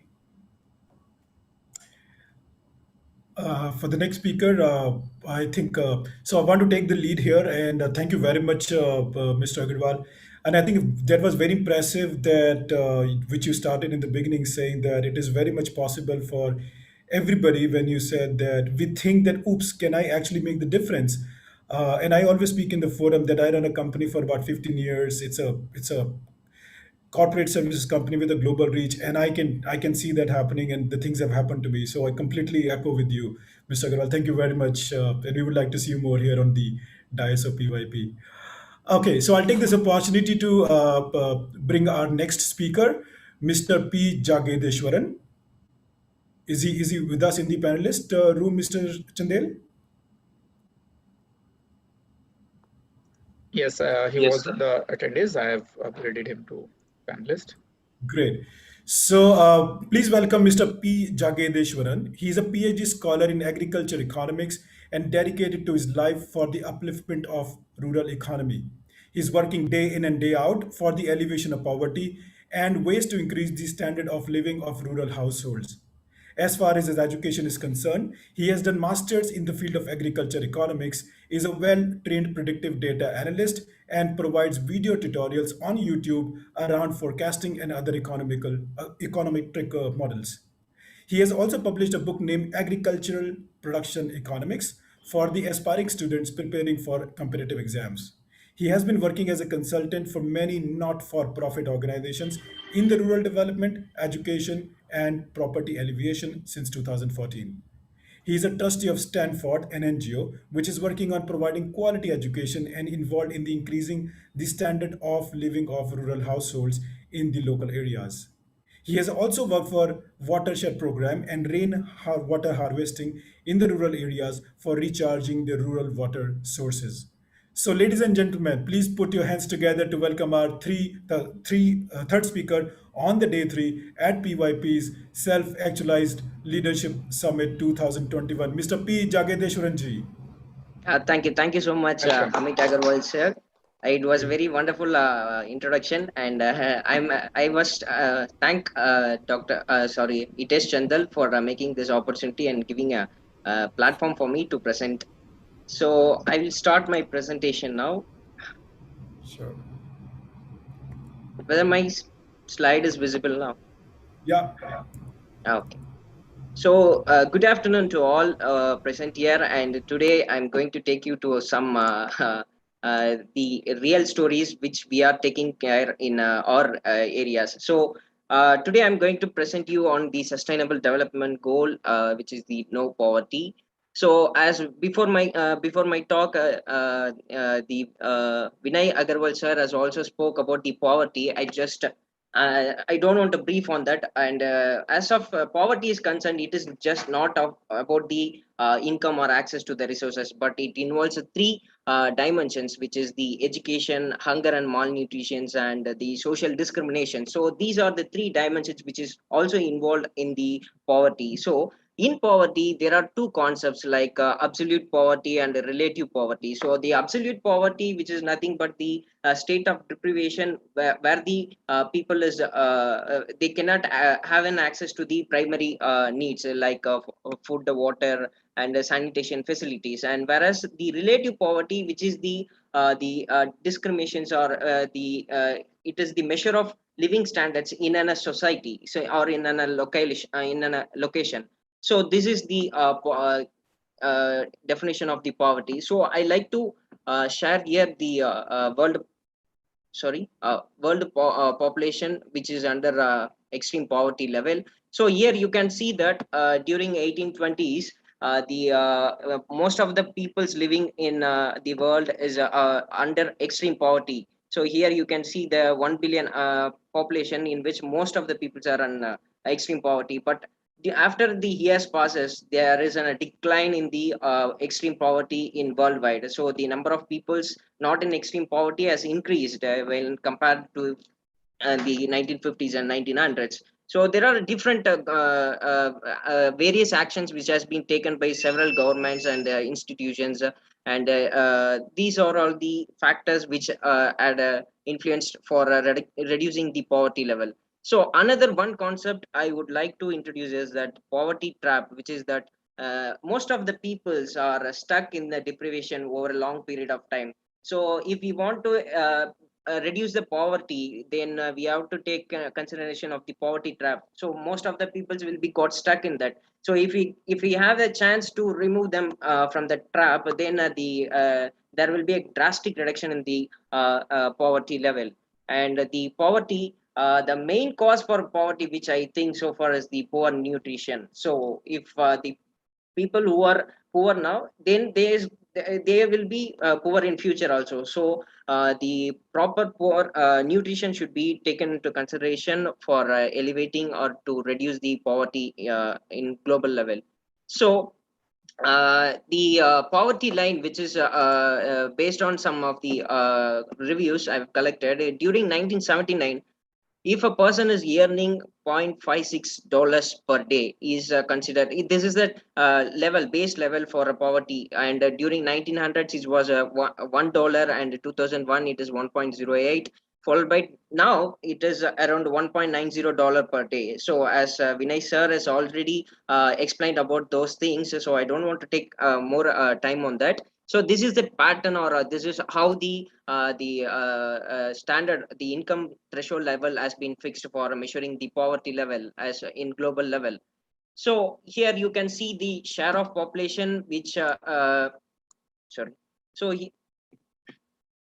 the population level, where you can see the as of India is concerned, the ratio of population under the poverty level is around 21.2% during the 2011 data. Based on that, so there is a decline in the poverty level, but still there are some extreme poverties which are there. So we need to take more important factors on that. So based on that, after that, the COVID, which is a very drastic, which caused a drastic effect on the poverty level. So based on the data which I've taken, before pre-COVID, that is during 2019, it was around 650 million people were thought to be in extreme poverty. But after the occurrence of COVID and other things, there is a, this is based on the projections. So for this projections, different indicators and parameters has been used, and based on that, we have been calculating this. So compared to the baseline path for poverty, the 2020 figure here, you can see there is an additional 144 million people have got into the poverty trap, that is the extreme poverty. So by 2030, you can see the poverty numbers could still be higher than the base line by 60 million peoples. So this is the drastic effect of the COVID, which has caused many peoples to be unemployed, and most of the peoples where they couldn't get a proper meal for a day. So these are the conditions happening, and I will share you some of the works which we have been taking now. And the poverty gap, which is the people's uh, uh, the income threshold level and the peoples below the extreme poverty, there is what is the gap between them. So here you can see the in India, the poverty gap is around 4.3% during the 2011 data, and it is very high while compared to that. And this graph also shows you the poverty gap among the worldwide, India, China, and everything. So, followed by that, what could be the impact of the poverty on the rural households? So, first one is the high infant mortality. So, what is that mortality rate? So, for example, if a person is earning less than $1.90 per a day, he cannot afford, or he cannot purchase highly nutritious foods. So, first thing which occurs is that lack of nutrition among the childrens. So, after that, child labor and education and child marriage. So these are the impacts which can create based on the poverty. So what could be the causes for this poverty creation, which is that high proportion of high population growth, when and equally there will be less economic growth. So whenever the population is growing, the economic growth should also grow in a drastic way. So and the second one is the unemployment, low industrial developments. So the countries like developing countries, they don't have the higher capital investments. So there will be less industrial developments in the least developing and developing countries. So this is that is one factor, and followed by that underutilization of resources. So when compared to the developed countries, they have the huge capital investment. So they can avail the natural resources, and they can utilize the resources in an efficient way. But when as where we compare with the least development and developing countries, we cannot we don't have a proper infrastructures or new highly developed machineries to explore the natural resources and other resources. So that is also an important factor. And the socio-economic infrastructures, the basic facilities like sanitations, proper drinking facilities, and everything. So the socio-economic infrastructures which also have an impact on the poverty. So, what is the sustainable development goals? As we all know about the sustainable development goal, it is in a global goal where the United Nations have adopted during 2015. There are several goals, and the I don't want to take much time in explaining about the targets of a GD Sustainable Development Goal 1. So, first target is that to eradicate the extreme poverty currently measured as the $1.25 a day. And followed by that, by reducing half of the portion of men, women, and children of all ages living in poverty. And third one is to provide a social protection system and also to measure for all, including floors, by 2030. And followed by that, the availability of resources, that is equal rights to basic services like water, drinking facilities, everything. And followed by that, there is the resilience, to build the resilience of the poor and those in vulnerable situations, mainly during the disaster times. So we have seen a lot of disasters. For example, I'm from the background of Tamil Nadu, and where you can see the Chennai floods and everything. So any of the governments are taking strategies to mitigate how we can avoid the causes during these natural disasters. But still, the climate factors or the natural disasters are causing very drastic effect on the improvement in the poverty, or to reduce the poverty levels. And followed by that is the mobilization of resources. So there may be some resources, and we have to mobilize it, and we have to explore the availability of the resources. As I earlier said, the it is very lacking in case of developing and least developed countries. And followed by that is the infrastructure facilities. So what are the causes which are the causes for poverty, which is the targets of the SDG 1. So followed by that, so there are some indicators for each and every targets. So how we can measure whether actually the peoples are away, above the poverty line or below poverty line. So based on that, different indicators has been assigned, and based on that the data are collected. So to eradicate extreme poverty, two indicators are used. One is the proportion of population living below the national poverty line, that is $1.90, and after that the poverty gap ratio. So based on these, the first target is estimated. So here I have projected the state-wise data on the national poverty line, that is the proportion of population living below the national poverty line. So these data were taken from demographic and household survey data, and based on that, here you can see the states like Arunachal Pradesh, Assam, Chhattisgarh, and these states have a higher proportion of population which are still living below the national poverty line. So after that, the poverty gap ratio, I have classified the states into rural and urban. Among the states, I've classified it, and here you can see there is an higher poverty gap ratio in case of rural areas, and similarly the Arunachal Pradesh, Assam, Chhattisgarh, Tamil Nadu, and everything. But Tamil Nadu is, as far as the Tamil Nadu is concerned, it is at the middle level. So it is not at the extreme and at the lower level. But I will explain you some of the measures and some of the organizations which have involved in reducing the poverties. So you can have a note on that.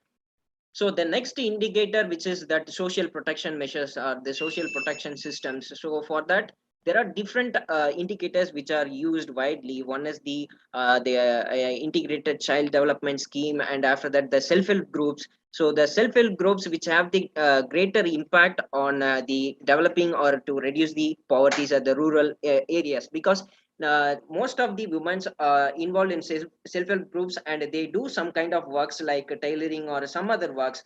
Nowadays the agriculture works, are being encouraged in self-help groups. So those kind of schemes, and Pradhan Mantri Matrivita Vandana Yojana, so these kind of measures has been taken, which also helps in reducing the poverty level. And followed by that is the basic services, like the percentage of population having the houses electrified, and the number of bank accounts which the population has, and the telephone facilities and other toilet facilities. So these are the parameters or the indicators which are used to estimate whether we have achieved the goal or not. So followed by that is the climate related extremes, that is the global warming, which is a major cause, and the number of people's dead, and the local disaster strategies, what the people's or the what the state is doing for mitigating the disasters and reducing the impact during the disasters. So followed by that, the as I said, the development related things, how much the government is spending on the essential services for the peoples to end the poverty in all its dimensions. So these are all the basics of SDGs and poverty. So now this graph shows you how the poverty is being in different states. So the front runners are the Tamil Nadu, Andhra Pradesh, Meghalaya, Mizoram, and Sikkim. So the most of the states are under still in poverty level. So we need to take much more efforts. Not only the government can provide all the facilities, or they cannot alone. The single body cannot make a people's from reduce the extreme poverty level. So as we, the peoples or the citizens, we also need to take some actions to reduce the poverty. So, and another one thing is the multi-dimensional poverty index. So as I said, I am from Tamil Nadu, so I have taken the multi-dimensional poverty index, which is the index which is used to measure how much poverty the peoples are. So for this, different indicators are used. One is the nutrition in the sense the people's the 5-year-old children, how the based on the body mass index and the child mortality rates, and based on education, year of schooling, school attendance. I tell you why the education is major in reducing the poverty in upcoming slides, and the standard of living. So based on this, these indicators are used, and for which the different weights has been given. That is the score has been given, and based on that, we have calculated the MDPI for Tamil Nadu. So here you can see the district-wise the rate of poverty level in Tamil Nadu. So here the major concern is about the Coimbatore. In case of Coimbatore, Dharmapuri, and Kanyakumari, there are still the multidimensional poverty index is very less. So we have concerned on that. And now what we are doing, our organization as the Stanford Trust, what we are doing is that we are from Dharmapuri district, and this is for some demographic details. So I don't want to go into that. So I think I have two stories, which is not an imaginary story, which has happened in real life situations. So first of all, our trust is of a second generation peoples are working in it. Before me, my father has been working in that, and now I am taking care of it. So here there are two stories here. First one is here in the first top left. You can see this is in a village where there is no road facility and there is no enrollment ratios of the peoples. So this is the nature how the peoples has been living in that region. So it is very it is like tribal. It is not tribal, but the peoples has been living like that. And the second one is the another village at the same period. Here you can see the person which he has been carrying in a bullock cart, and he has been celebrated because he is a teacher. There is a one particular village called as the which is named as teacher village, because each and every household as a single teacher. Each village in that village, each family has a teacher. So what is the reason behind that? I will explain you. So these are the two villages. Here there is no enrollment ratio or no schooling has been taking place, but here you can see a lot of peoples are going studying well, and they are having some professions. So what would be the reason for this kind of category in that in Dharmaburi? So so during that period, my father has been involved in providing educations. So my father has been from the teacher village. So I have said that teacher village.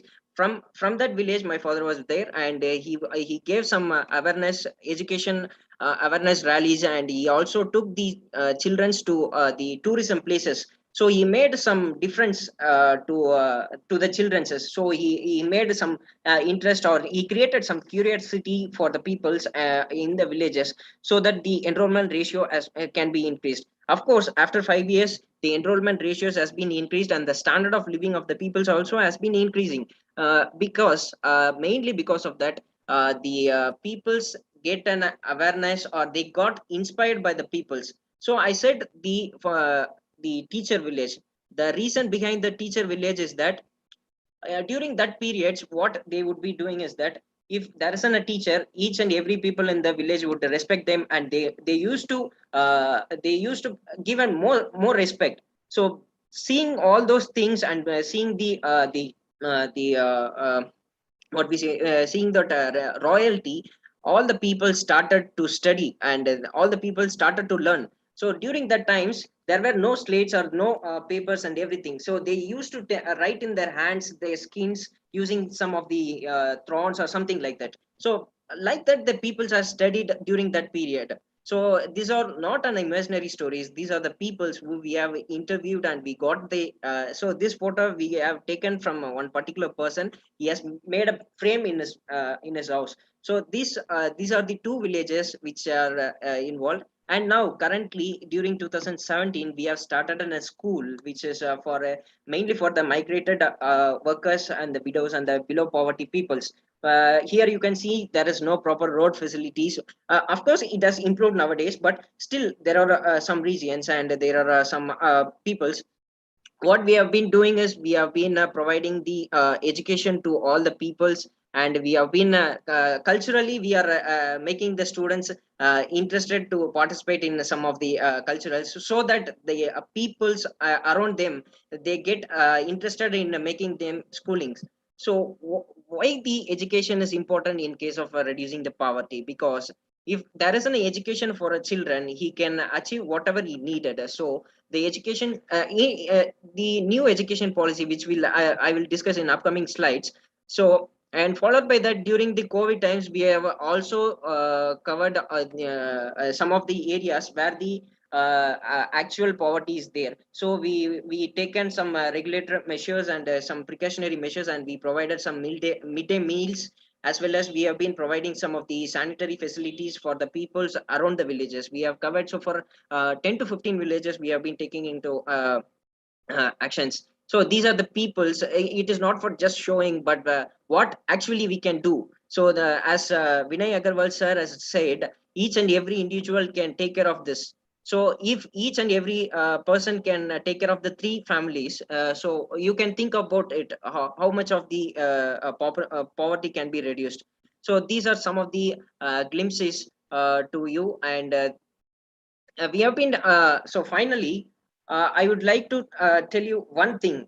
To reduce poverty, there are different measures and different schemes has been doing, but in my way, in my experience and in my father's experience, there are three concepts. One is education, skill development in the sense, if while studying, the children should know about any he should learn some kind of employment creation. He should have the employment creating ability, like he should go for some mechanic shades, and he should learn something, or he must go to some IT related, and he should learn some of the codings or something like that. So while studying, he should also involve in creating the employment generation opportunities. So in new education policy it has been involved.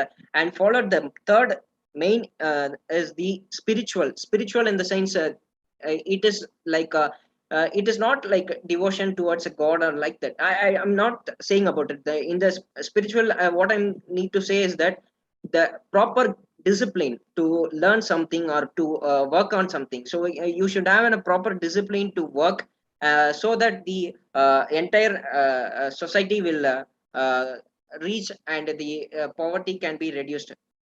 So with this, I would like to conclude my presentation. Thank you so much for giving this opportunity. Great, great. Thank you very much. Thank you. It's a what an in-depth study, and I think that model, that those villages where the teacher's village is an awesome exemplary story. I think the world should replicate. Thank you. Yeah. Actually, there are a lot of people still there present, and they used to share a lot of informations about what has actually happened during the times. So based on that, we got inspired. The second and third generation students and teachers, we got inspired by them. So that is why we are also involved in social workings. Nice. Anybody has a question for the current speaker? Just in case anybody from audience or panelist, any question if we have time?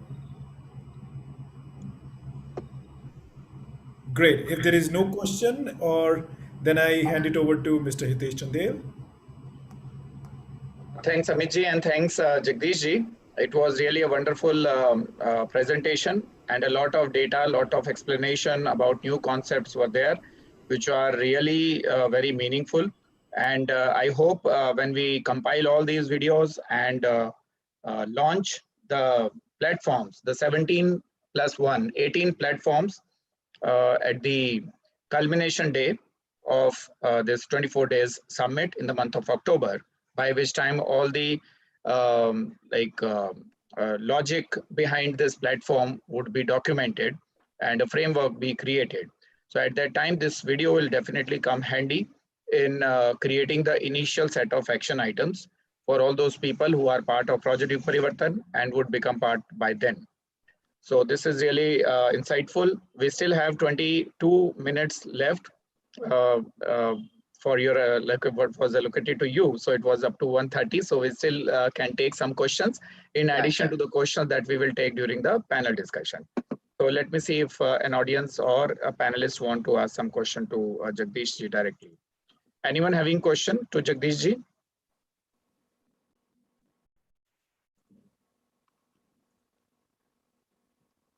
Yes, Okay, anyone maybe from attendees or from the panelists?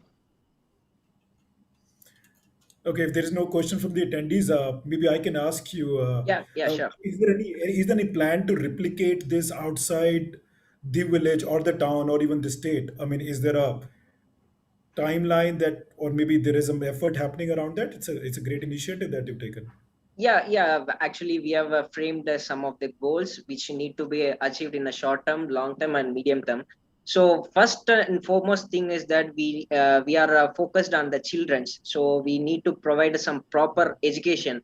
So we have been taken consideration, and even we are going nighttime schools. So it is an older one, but still we are going on that. So because during COVID times, the peoples don't have any mobile phones or telephones to go through their lessons. So what we have done is that we made our teachers to go to their homes and with the precautionary measures. And based on that, we have been giving some learning things to them. So we are keeping in touch with them.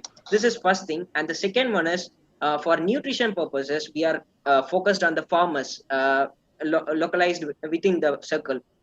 So we are trying to give the nutrition, the seeds, the proper healthy seeds for the farmers, and we are trying to procure these seeds from the harvested grains from them, and we are trying to redistribute among the villages so that the farmers will also benefited from that, so that the nutrition will also be given to the children. So while these two are going on, the nutrition is high and the farmers are getting some income, some reasonable income. So the entire society will get benefited. So first, these two we are focused on the short term, and in long term, what we are trying to do is that we are trying to locate some of the new technologies, so it could be incorporated into the villages. For example, it is like farmer producer organizations. Many of the things are happening, but we are trying to make such things, and due to some of the constraints, we are very limited on the objectives. But damn sure, we within 2030 we will reduce the poverty level in our 10 villages. Yeah, I'm sure on that. Nice. I think we welcome you to Uh, collaborate with us. Maybe after this event, we should talk to Jagdish, how can we collaborate together with PYP as well. So Yeah, great. sure, sure. Thank you very much for I this have idea. certain things to ask to Jagdish. Yes, yes, Yes, sir. Is Arvind ji, go ahead. Jagdish any Sorry, sir. Arvind ji, Could you? your voice is lost. अभी जी आपका internet is probably Ha. In the meantime, I also have something for Jagdish ji. Yeah, There may be to several ask? people who would like to join your initiative. yeah, So yeah. in a way they can join you, or in fact, we anyways will launch these 18 platforms to join us. But if you have something related to, if somebody is interested in the work that you're doing, you can share your details on the chat box and people can pick it from there and join you. Yeah, sure. I will share my contact details also. And other thing, I would like to say something about the teachers village, if you permit. Say again. The teachers village, as I said earlier, right? So it has an old and interesting story why the teachers has been created. So if time permits, I can share some of Yes, these. yes, you have time. So we have 18 Yeah. minutes of your allocated time still left. Yeah, okay. Okay, so during that times, there were one particular teacher. So he used to come from 15 kilometers away from the village. So he used to come by walk. So there is no cycle or no transport facilities on that time. So every morning he used to come 15 kilometers by walk to make the children steady. So these were the things happening during that times. So based if the teacher was coming from a long distance, what the people would do is that they used to go and they used to have some a leaf like there were no umbrellas, so they used to carry some umbrellas for the teacher, and they used to call him to their houses, and they used to feed him, and they used to give the grains which they have harvested. So that kind of relation was there between the teacher and the parents. So that is why many of the peoples or the many of the children have achieved a lot of they have gone so far because I think many of the peoples from that village have gone some higher heights. They many of the peoples are assistant professors, and even in doctors. Some of the parents are doctors. So these kind of things were happening there. So the one thing is that if the teacher is mainly if the teacher has the capability to mingle with the parents, and also he has the capability to inspire the children, so damn sure that we can achieve whatever we needed. It is not about the poverty, or it is not about the zero hunger or anything. Whatever we needed, we can achieve. Only thing is that we need the curiosity and we need the inspiration. Yeah. That's right. In fact, what we say is, if you are, as per our classification of consciousness, in the SALDP program, through which we are developing self-actualized leaders and networking them through various systems, we have classified consciousness of people and situations of people into 6 categories. So once a person reaches to S5 and S6 categories, S1 is the lowest, the most, the extreme poverty and helpless situation. S5 is the group of people who have become curious to do something meaningful for humanity. So these people, if they desire something and continue their conviction on that, then the ecosystem will also help them as per cause and effect principle. Because higher the cause, the higher the effect desired in life, higher the cause you have to choose as per the principle of cause and effect. So if somebody is there to work for the humanity, God, and if those who are atheists, the eternal principles definitely help them. Sure, Right. sure. So it is the story behind every good person who want to do something really big. If you go through various autobiographies or biographies, you will come to know about it. So that's really there. You are right on that part. There is a question in Q&A section by Mr. Vivek W. The question is, access to land is also increasing rural poverty when land being taken over for development purpose. So what is your say about it?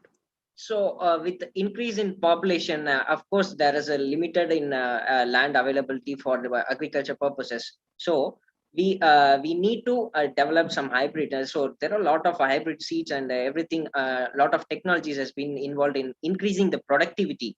So it is not about the production; it is about the productivity. So some of the new technologies has to be adopted. So with the decrease in the land size, we have to take some new technologies to increase the productivity of the land. So yeah, in that way we have to work.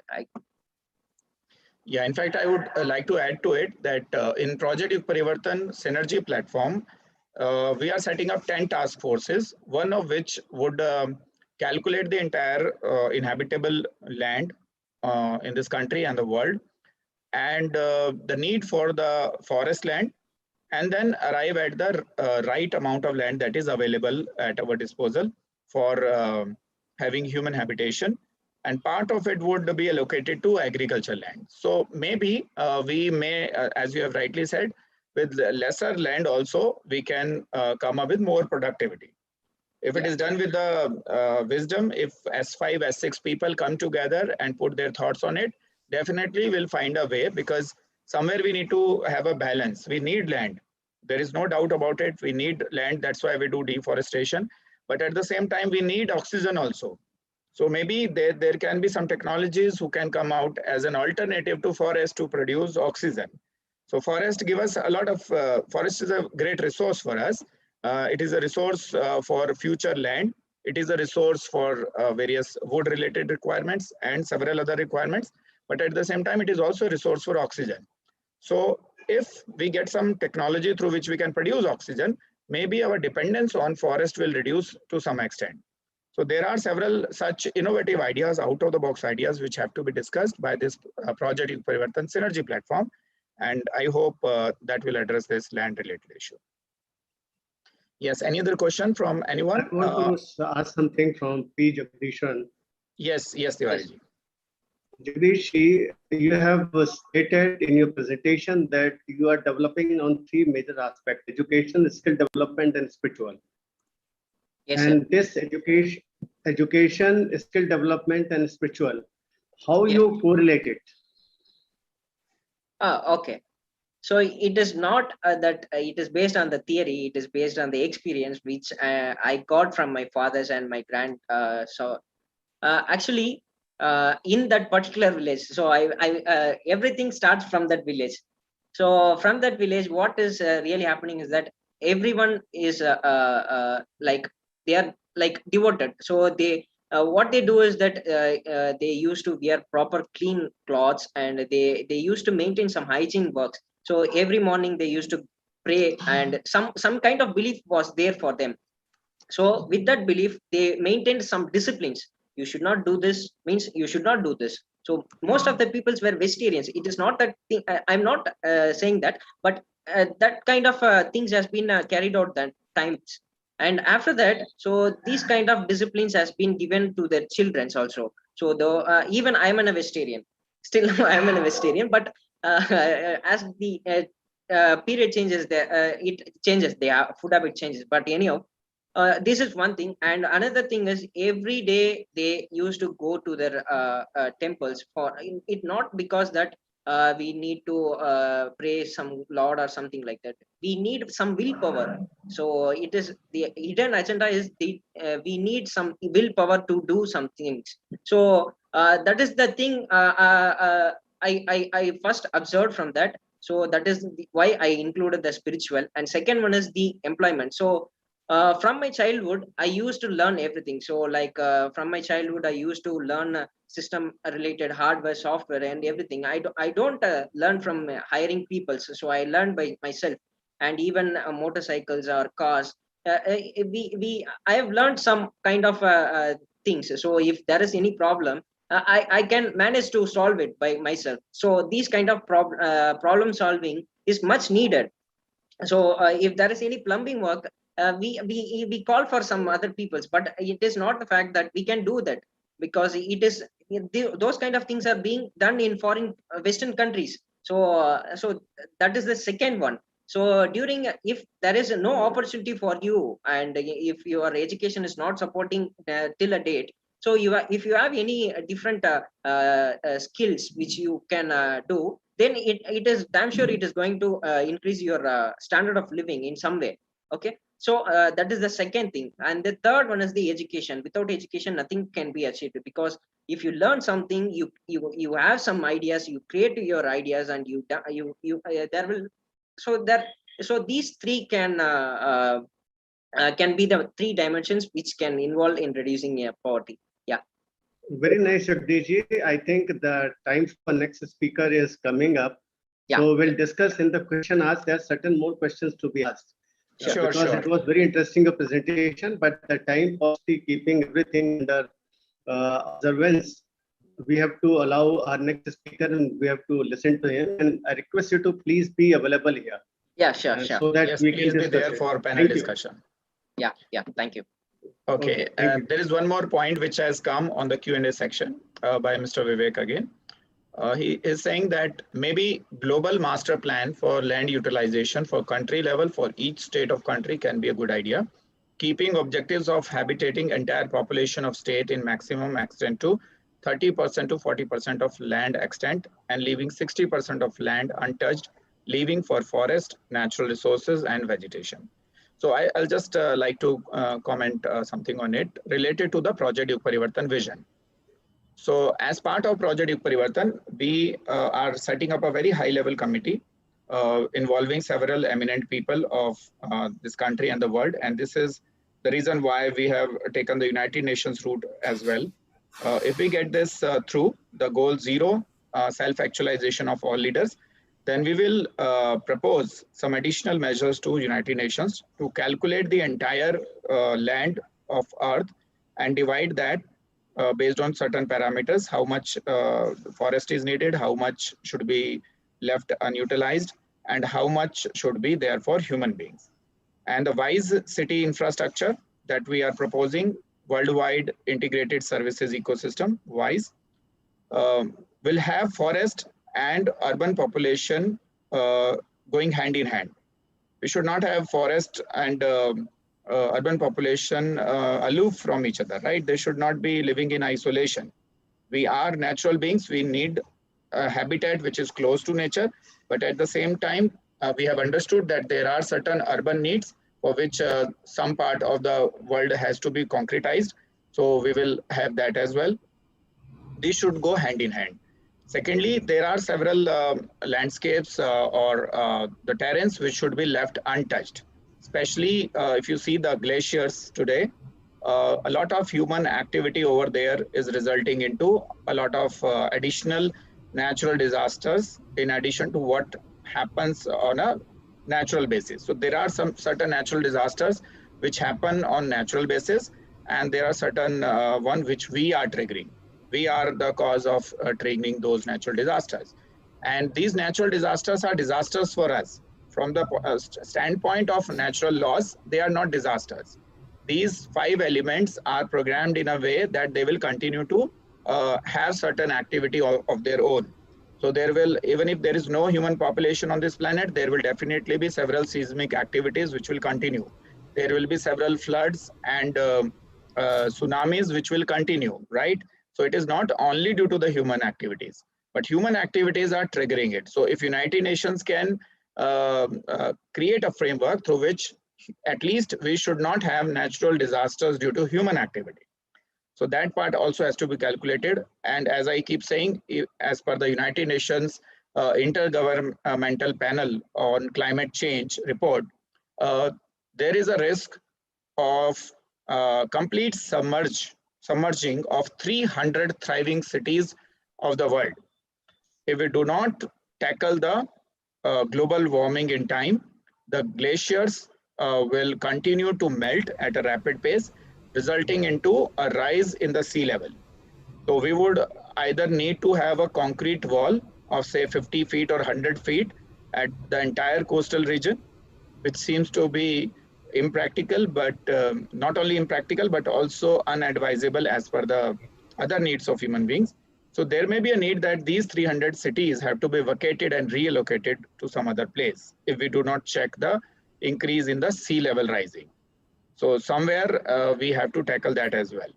So a lot of such suggestions, out of the box suggestions have to come forward.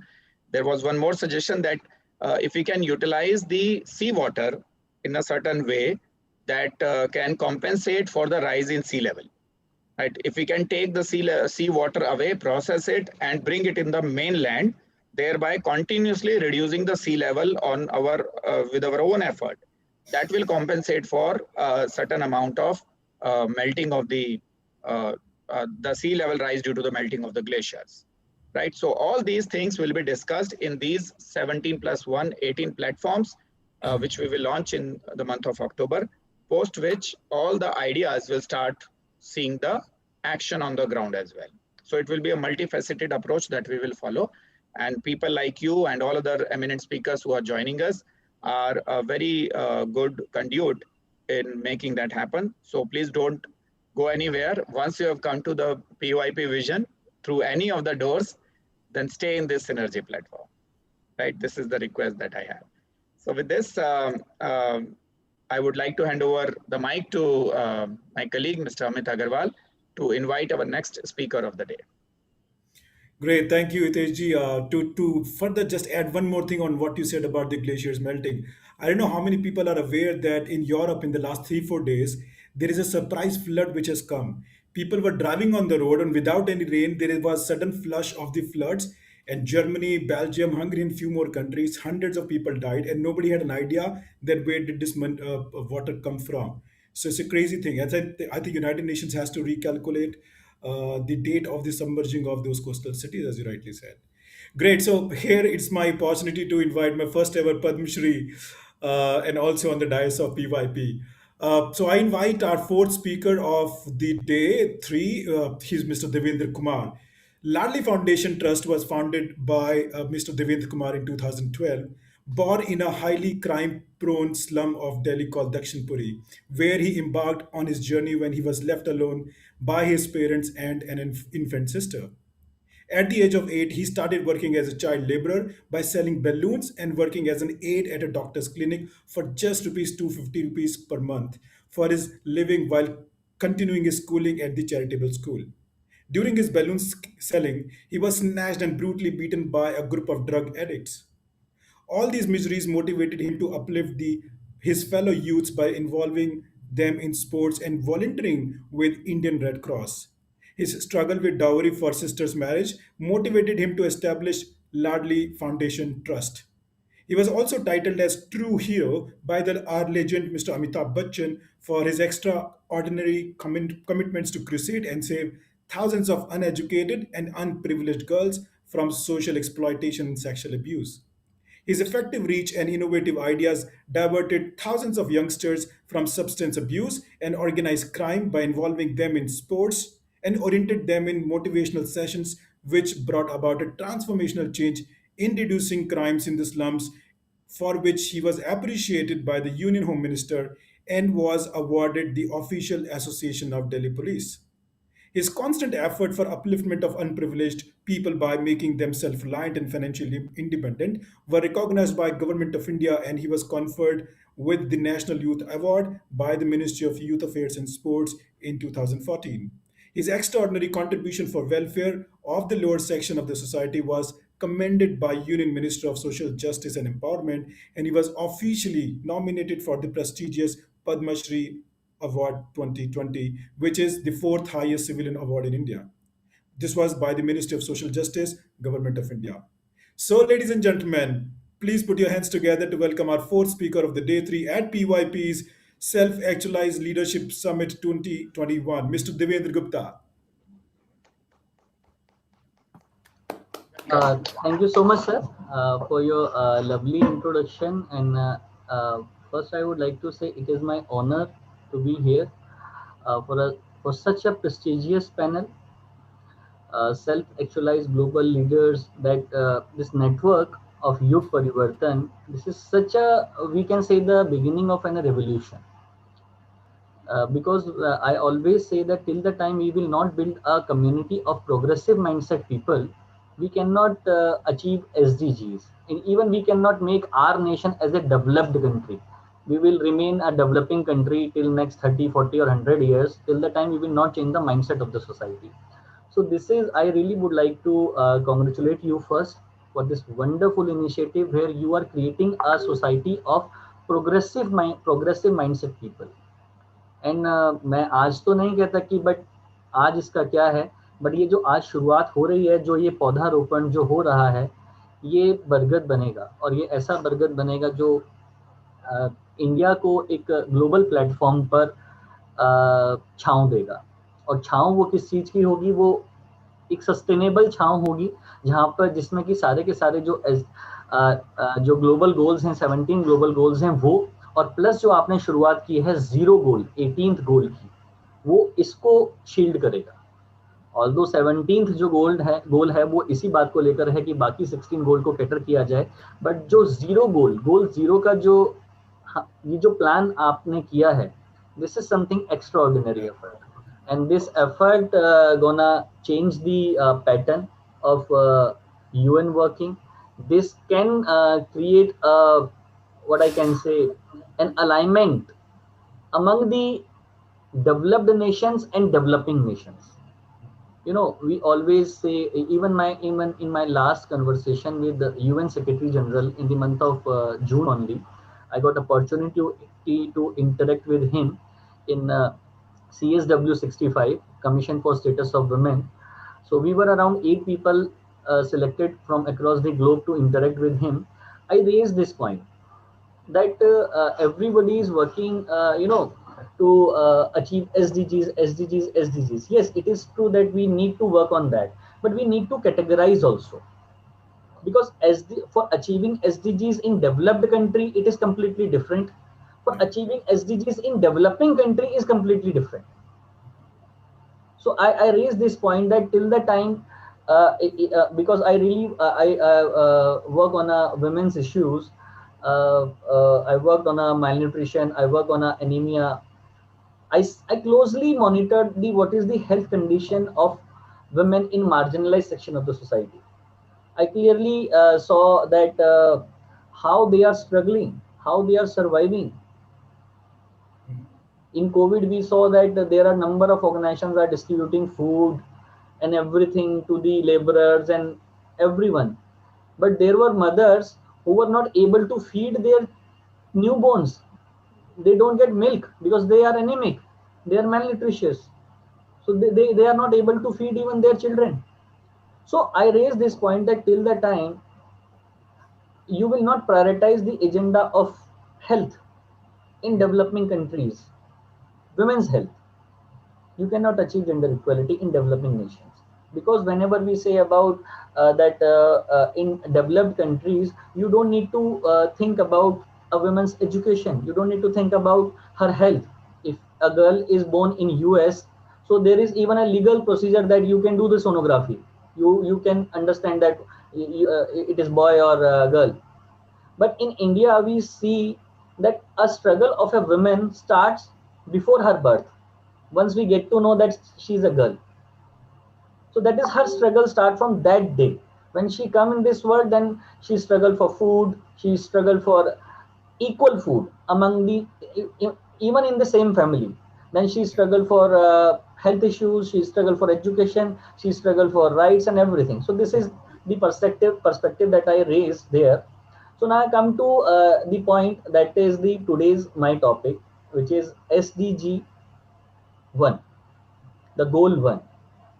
So in terms of goal 1, I personally, as Mr. Amit Saab has given my intro, that how I elevated from slums, how I lived in slum. I born in the very crime-prone slum of Delhi, and at the age of 2, my parents left me.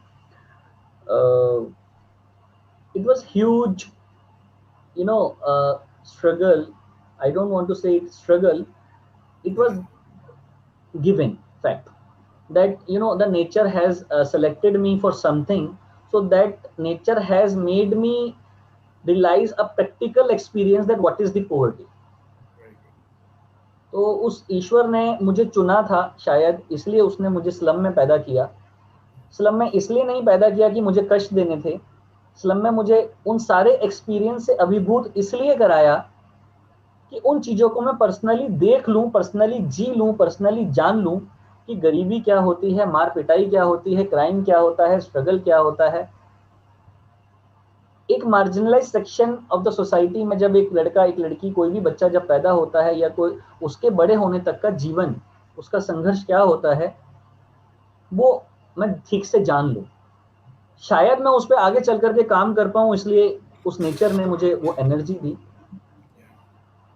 उस भुखमरी को मैंने बहुत closely अपने जीवन में face किया है कि जब मेरे पेरेंट्स मुझे मेरी बुआ के सहारे छोड़ गए थे, तो वो सिलाई किया करती थी और दिन के 18 से 20 रुपया आया करता था. तो जिस दिन वो 20 रुपया 25 रुपये में कन्वर्ट होता था या इनकम ज़्यादा हो जाती थी सिलाई से, तो उस दिन सब्जी के साथ रोटी मिलती थी, अदरवाइज चटनी के साथ रोटी मिलती थी.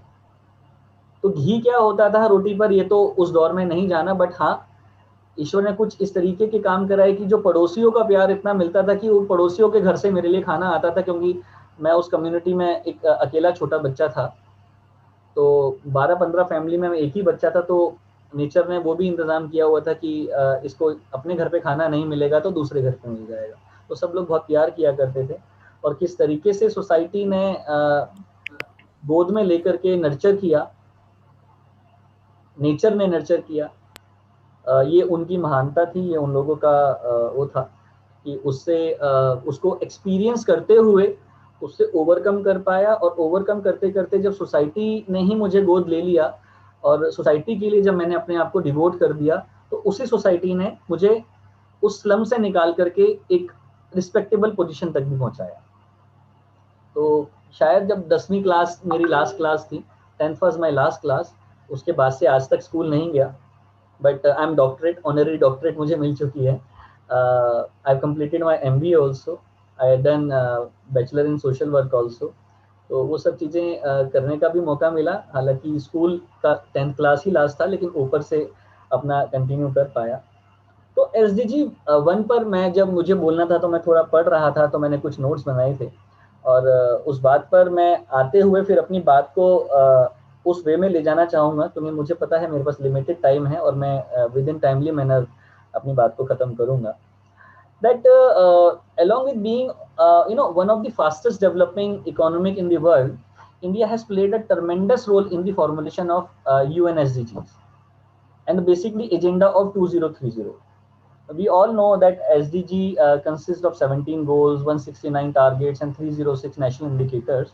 Although the SDG is an, you know, it is a list, or we can say it has not stopped in India for making substantive progress towards achieving most of these goals. Goal 1, especially for which we are talking on the SDGs on is the complete elimination of poverty in every form by 2030. And when we see from 2008 to 2018, I don't want to cover this 2019 and 2020 wala period of COVID wala. It was completely different period because it has raised multiple new dimensions. The poverty rate in India had as the percent of Indians living in the poverty dropped from 55 to 28%. The good news is that India is on the track to eliminate extreme poverty by 2030. However, it is important to recognize recent trend to gain a better perspective on where India stands in the race of achieve SDG goal 1. As of 2018, the 44 people in India came out of extreme poverty in every minute. It is a data. This is the fastest rate of the poverty reduction in the world. Besides rapid economic development, this reduction in poverty can be attributed to an anti-poverty government agenda. In the same year, India fell one spot from being the home to the largest number of poor people in the world. Despite being the fastest growing population in the world, India's rate of absolute poverty continues to decline. In just one decade, India lifted 271 million people out of multidimensional poverty. This is the nearly half the total population of Indians living in poverty. Multidimensional poverty refers to poverty across an array of factors such as lack of education, health care, and insufficient standard of living. When we say about the habitat and all, economic development is concentrated within the urban region of India at the same time. An investment in the most vulnerable community allowed millions to rise from poverty. In addition, the investment provides millions of the population with sufficient means to live sustainability. This includes access to sanitation, cooking gas, electricity, and education in food growing techniques, etc. Now, here what economist says that India's economy must grow at 7 to 8% annually in order to achieve SDG Goal 1 in India by 2030.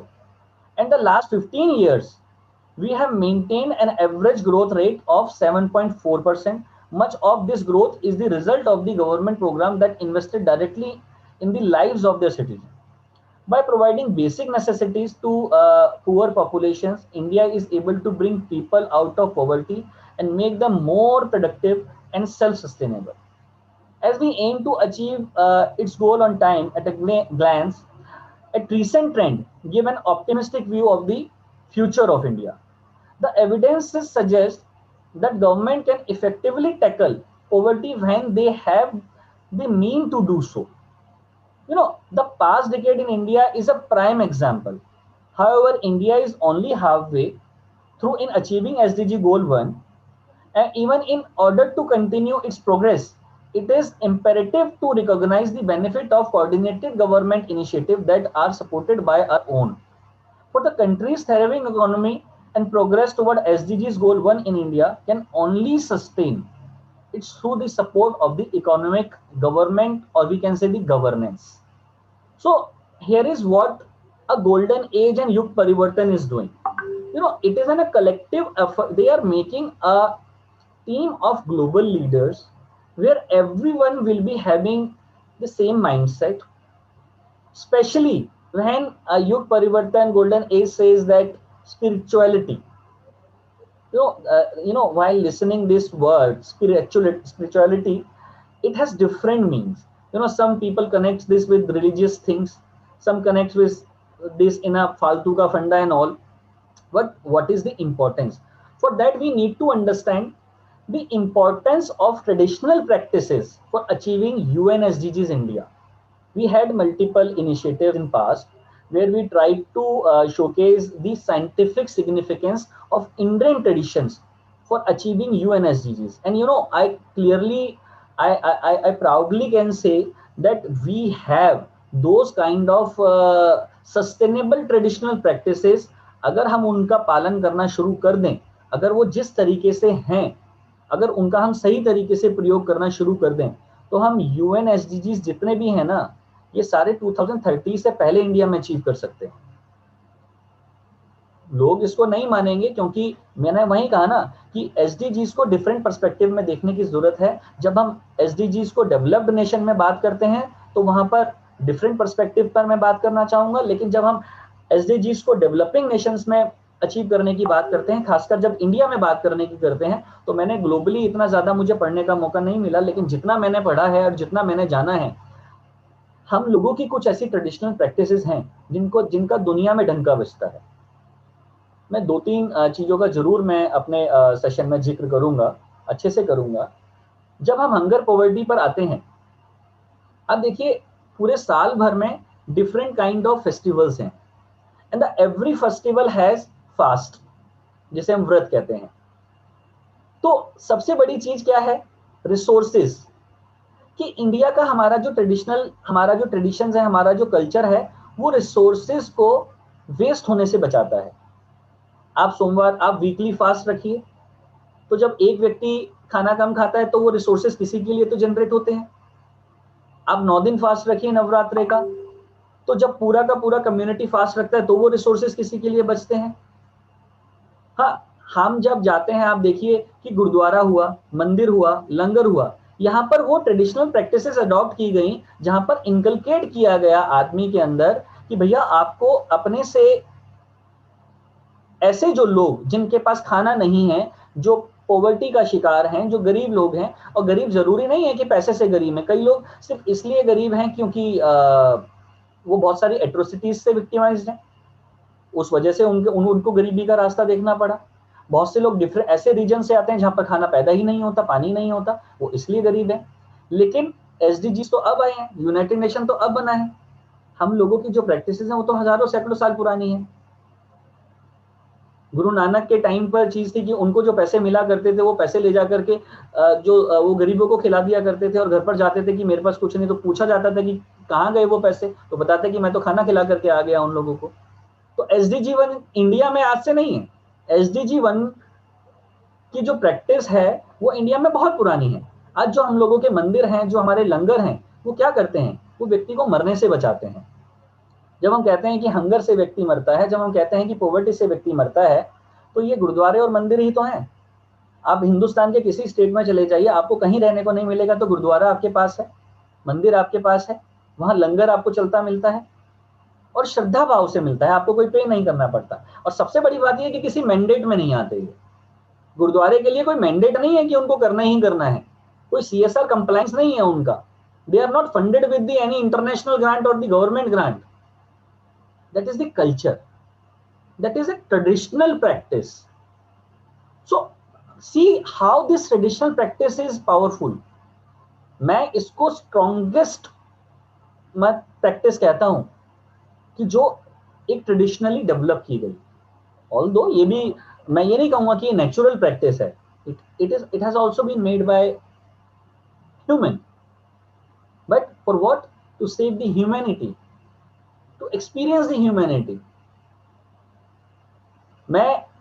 हम जब इस पे बात करते हैं तो मैं एक बात को बहुत ज्यादा रखता हूं। अभी हम सब लोगों ने देखा कोविड में क्या हुआ, लोग निकल करके आए, कोई ऑक्सीजन का लंगर चला रहा है, कोई फूड का लंगर चला रहा है, हर घर से खाना बन करके लेबरर्स के लिए जा रहा था। हम लोगों ने भी किया, हम लोगों ने एक इशू आइडेंटिफाई किया, जो मैंने अभी बताया आपको कि बच्चों को दूध नहीं मिल रहा था। हमने 6000 बच्चों को अडॉप्ट किया और उन बच्चों तक मिल्क सप्लाई पहुंचाने की कोशिश की। दिल्ली पुलिस के साथ हाथ थामा हमने, तो हमने आइडेंटिफाई कर पाए कि भाई कौन से राइट बेनिफिशियरीज हैं जिनको जरूरत है। Here what I say, the importance of sustainable living in achieving SDGs. क्योंकि without achieving, without adopting the practice of sustainable living, हम लोग गोल 1 से लेकर गोल 17 तक कोई भी अचीव नहीं कर सकते। और सस्टेनेबल लिविंग का जो गोल जो क्रिएट किया जा रहा है ना, वो I think that should be a goal 0। आज हम अगर इस पर बात करें कि पॉवर्टी और हंगर और ये सारी चीजें, जितने भी इश्यूज मैंने बात किए, सो इसमें एक कंसर्न आता है wastage of resources and how sustainable living is important there. जब हम वेस्टेज ऑफ रिसोर्सेज की बात करते हैं तो उसमें शादी का खाना हुआ, रेस्टोरेंट का खाना हुआ, टन्स के हिसाब से खाना सड़ता है, खराब होता है और नालियों में बहा दिया जाता है। वी ऑल नो, ठीक है, ऐसा हमारा है, हमने अपने पैसे से खरीदा, ठीक है, but resources are not are owned. Resources पर मेरा अकेले का अधिकार नहीं है। रिसोर्सेज पर इस पृथ्वी पर रह रहे हर इंसान का बराबर अधिकार है, इस देश के हर नागरिक का बराबर अधिकार है। ठीक है, कोई अफोर्ड कर पा रहा है, कोई नहीं कर पा रहा है। अगर आज मैं अफोर्ड कर पा रहा हूं तो इसका मतलब ये नहीं है कि मेरे को उसे वेस्ट करना चाहिए। So here is what sustainable living is important. What is sustainable living? व्यक्ति को सात्विक बनाना इन टर्म्स ऑफ एवरीथिंग। अभी मैंने एक कोविड रेजिलियंस पर हम लोगों ने एक स्टेटमेंट दिया, and with the grace of God that has been selected to be published in General Assembly of United Nation in high level political segment. वो पब्लिश हुआ है, वो नेट पर अवेलेबल है, लाडली फाउंडेशन का कोविड रेजिलियंस पर।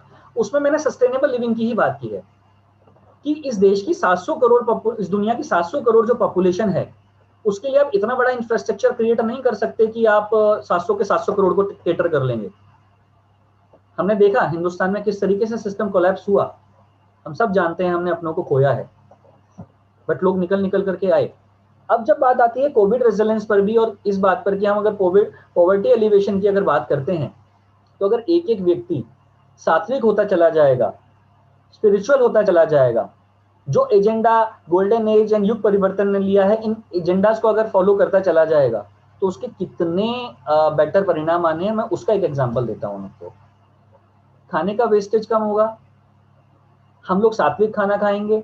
आज हम थाली में हमें चाहिए 2 रोटी होती हैं, हम 50 चीजें लेते हैं। चलो ठीक है, जो व्यक्ति अफोर्ड कर सकता है वो करता है, but it is not only that you are wasting the resources, it is also that you are harming your body. क्योंकि आपकी बॉडी को खाना तो लिमिटेड चाहिए ना। फिर क्या होता है, ओबेसिटी का शिकार बनता है व्यक्ति, ओबेसिटी से हाइपरटेंशन का, डायबिटीज का शिकार बनता है, हार्ट फेलियर्स होते हैं, मल्टीपल बीमारियां हो जाती हैं। तो यहां पर काम आता है सस्टेनेबल लिविंग का formula number 1, yoga and meditation. And these are the scientific proven practices. So yoga is not only about कि आप टांग उठा करके एक टांग पे खड़े हो गए हैं तो वो योगा है। No, yoga is a very vast subject. Yoga में पूरा आपका दिनचर्या से लेकर आपका रहना, खाना, पीना, सोना, बात करना, आपकी हर चीज कवर होती है। So once you follow yoga, you are covering each and everything, and it is a important tool of sustainable living.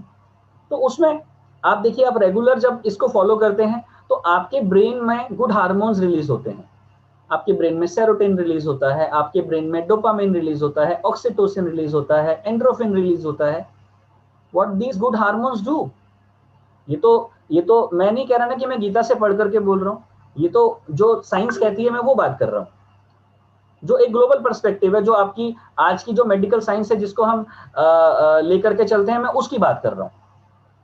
तो क्या करते हैं ये हार्मोन्स बॉडी में, ये आपको बीमारियों से बचाते हैं, ये आपको खुश रखते हैं। तो जब व्यक्ति खुश रहेगा तो क्राइम भी नहीं करेगा, खुश रहेगा तो फ्रस्ट्रेशन में न रह करके किसी के साथ चीटिंग नहीं करेगा, खुश रहेगा तो घर परिवार को भी सुखी रखेगा, खुश रहेगा तो एंजाइटी का शिकार नहीं होगा, हाइपरटेंशन का शिकार नहीं होगा, बीमारियों से बचेगा।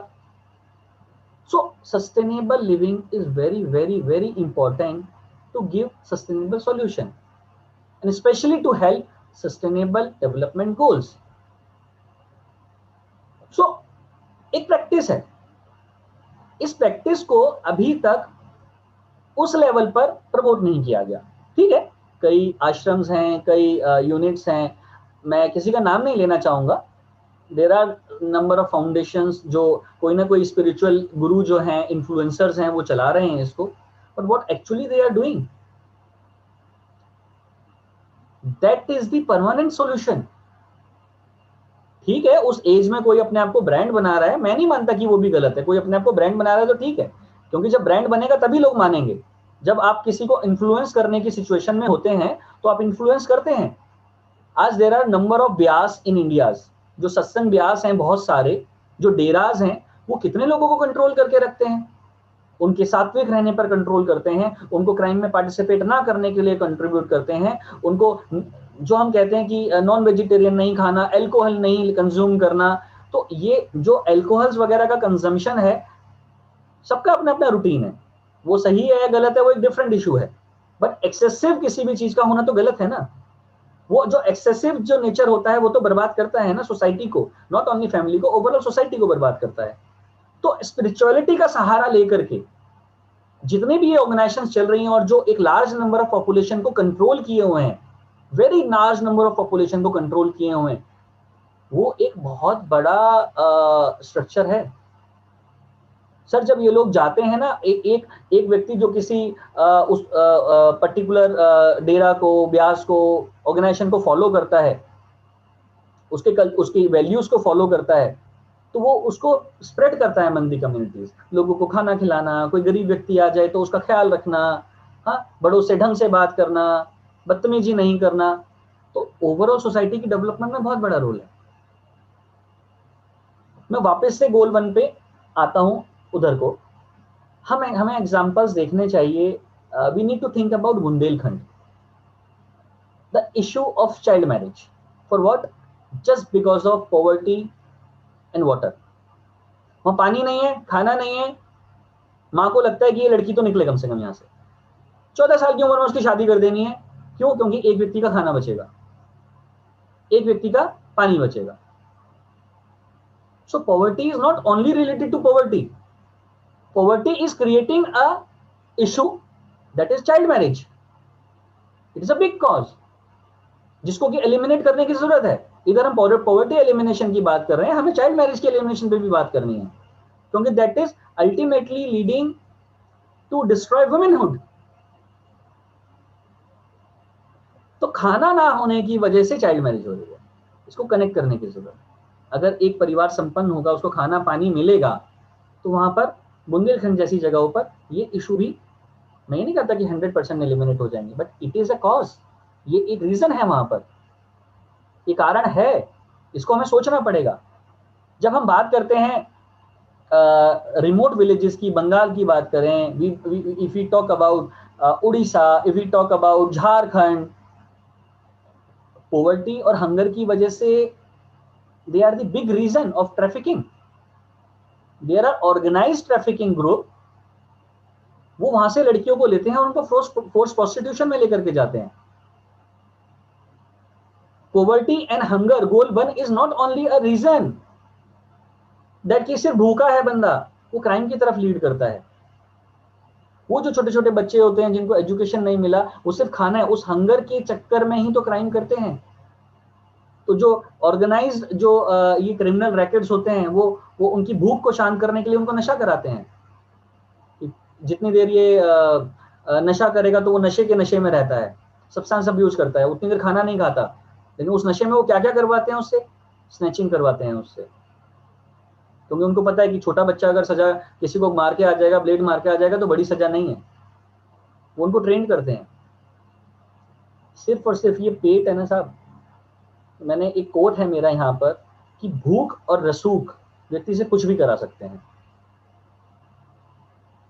सो where we are leading and what we have left, ये दो जो छोर हैं इनके बीच में एक गैप है, उसको उस गैप को ब्रिज करना है। जो हम छोड़ चुके हैं उसमें इतनी सारी अच्छी चीजें हैं जो शायद से अगर हम एडॉप्ट कर लें, शायद से अगर उन प्रैक्टिसेस को ऑर्गेनाइज कर लें, तो हम एक ना बहुत बड़ा एक मॉडल क्रिएट कर सकते हैं। और उसको लेकर के जो गोल जीरो कि आप लोगों की जो शुरुआत है, मैं इसे वाकई में जो आपने नाम दिया युग परिवर्तन, ये परफेक्ट सूट करता है इस पर, ये परफेक्टली सूट करता है। हो सकता है युग परिवर्तन को बनाने वाले आप जो लोग हैं, हम अपने जीवन काल में इस परिवर्तन को ना देख पाए, बट इसका मतलब ये नहीं है कि हम शुरुआत भी नहीं करेंगे। और ये जो शुरुआत हुई है ये आज से होकर के 10 साल, 15 साल, 20 साल, 50 साल, कितने भी साल में जब ये कल्चर स्टेब्लिश होगा ना साहब, मैं भाई I am talking about culture, जब ये चीजें कल्चर में इन्वॉल्व होती चली जाएंगी ना, तो वाकई में जो हितेश जी की जो कल्पना है ना युग परिवर्तन की, ये सार्थक होती हुई नजर आएगी। और ये कोई छोटी कल्पना नहीं है, इसके लिए आपको ईश्वरीय कृपा चाहिए। ये विजन आने के लिए ईश्वरीय कृपा चाहिए साहब। आपको भेजा जाता है, आपको चुना जाता है। आई प्राउडली से कि हितेश जी को इस काम के लिए चुना गया है। ही हैज नॉट डिसाइडेड कि मुझे फोरम करनी है, मुझे इन सब चीजों पर लोगों से ज्ञान लेना है और ज्ञान बांटना है। No, these are the small things. What is the bigger vision? So every bigger reason has a bigger reason. So till the time you do not have reason, you can't create vision. And that is what happened here. ये जो शुरुआत है, ये शुरुआत lead करेगी पहले तो हिंदुस्तान की जो हम लोगों की साइंटिफिकली प्रूवन ट्रेडिशनल प्रैक्टिसेस हैं, अगर हम इनको साइंटिफिक वे में ही, क्योंकि देखिए दुनिया नहीं समझेगी, जो खासकर किताब पढ़ने वाले लोग हैं वो दूर रहते हैं इन चीजों से। क्या क्या ज्ञान की बातें हमारे सामने कर रहे हो? No, but what I believe कि समाज में कोई परिवर्तन आता है तो वो ऊपर से आता है बदलाव, और प्रॉब्लम नीचे से आती है। मैं इसके मल्टीपल एग्जांपल्स दे सकता हूँ। ऐसा नहीं है कि प्रॉब्लम्स ऊपर से नहीं आती, ऊपर से प्रॉब्लम भी आती हैं, पर जब हम बदलाव की बात करते हैं, जब हम बदलाव की बात करते हैं, तो आज हिंदुस्तान में जो कल्चर डेवलप हो रहा है, अमेरिका से, फ्रांस से फैशन चल के आता है मुंबई, मुंबई से फैशन चल के जाता है दिल्ली और अदर सिटीज में, और वहां से डाइवर्ट होता है गांव में। उसी तरीके से कोई भी बदलाव भी ये जो कम्युनिटी आप डेवलप कर रहे हैं इनसे शुरू होगा। हम जब पॉवर्टी की बात कर रहे हैं और हम जब अगर पॉवर्टी एलिवेशन की बात कर रहे हैं, अगर हम रिसोर्सेज को सेव करने में कामयाब हुए, अगर हम रिसोर्सेज की वेस्टेज को कम करने में कामयाब हुए, तो ये बड़ा रेवोल्यूशन होगा। इसमें आप ले सकते हैं इस बात को, बहुत से लोगों ने किया। मेरे कई जानकार हैं जो ऐसी शादियों में नहीं जाते जहां पर लेविश खाना होता है, उन्होंने बिल्कुल इस बात का वो किया हुआ है कि भाई आप सात्विक रखेंगे तो हम आएंगे। तो जरूरी कोई है कि 300 फूड स्टॉल आप लगाएंगे तो ही आपके बच्चे की शादी हो रही है। अल्टीमेटली उन 300 में से खाया कितना जा रहा है? अगर इस तरीके की प्रैक्टिसेस को हम लोगों ने अडॉप्ट करना शुरू कर दिया, करेज चाहिए। एक मूवमेंट आया था जिसमें गांधी जी ने अंग्रेजी वस्त्रों का त्याग किया था, खादी पहनना शुरू किया था। एक व्यक्ति की शुरुआत थी ना, क्योंकि जो काफी अकेला होता है वो अकेला काफी होता है। तो कभी ये नहीं सोचना कि 50 लोग मेरे पास आ रहे हैं तो मैं तो ही मेरा कोई रेवोल्यूशन चलेगा। हितेश जी अकेले काफी हैं,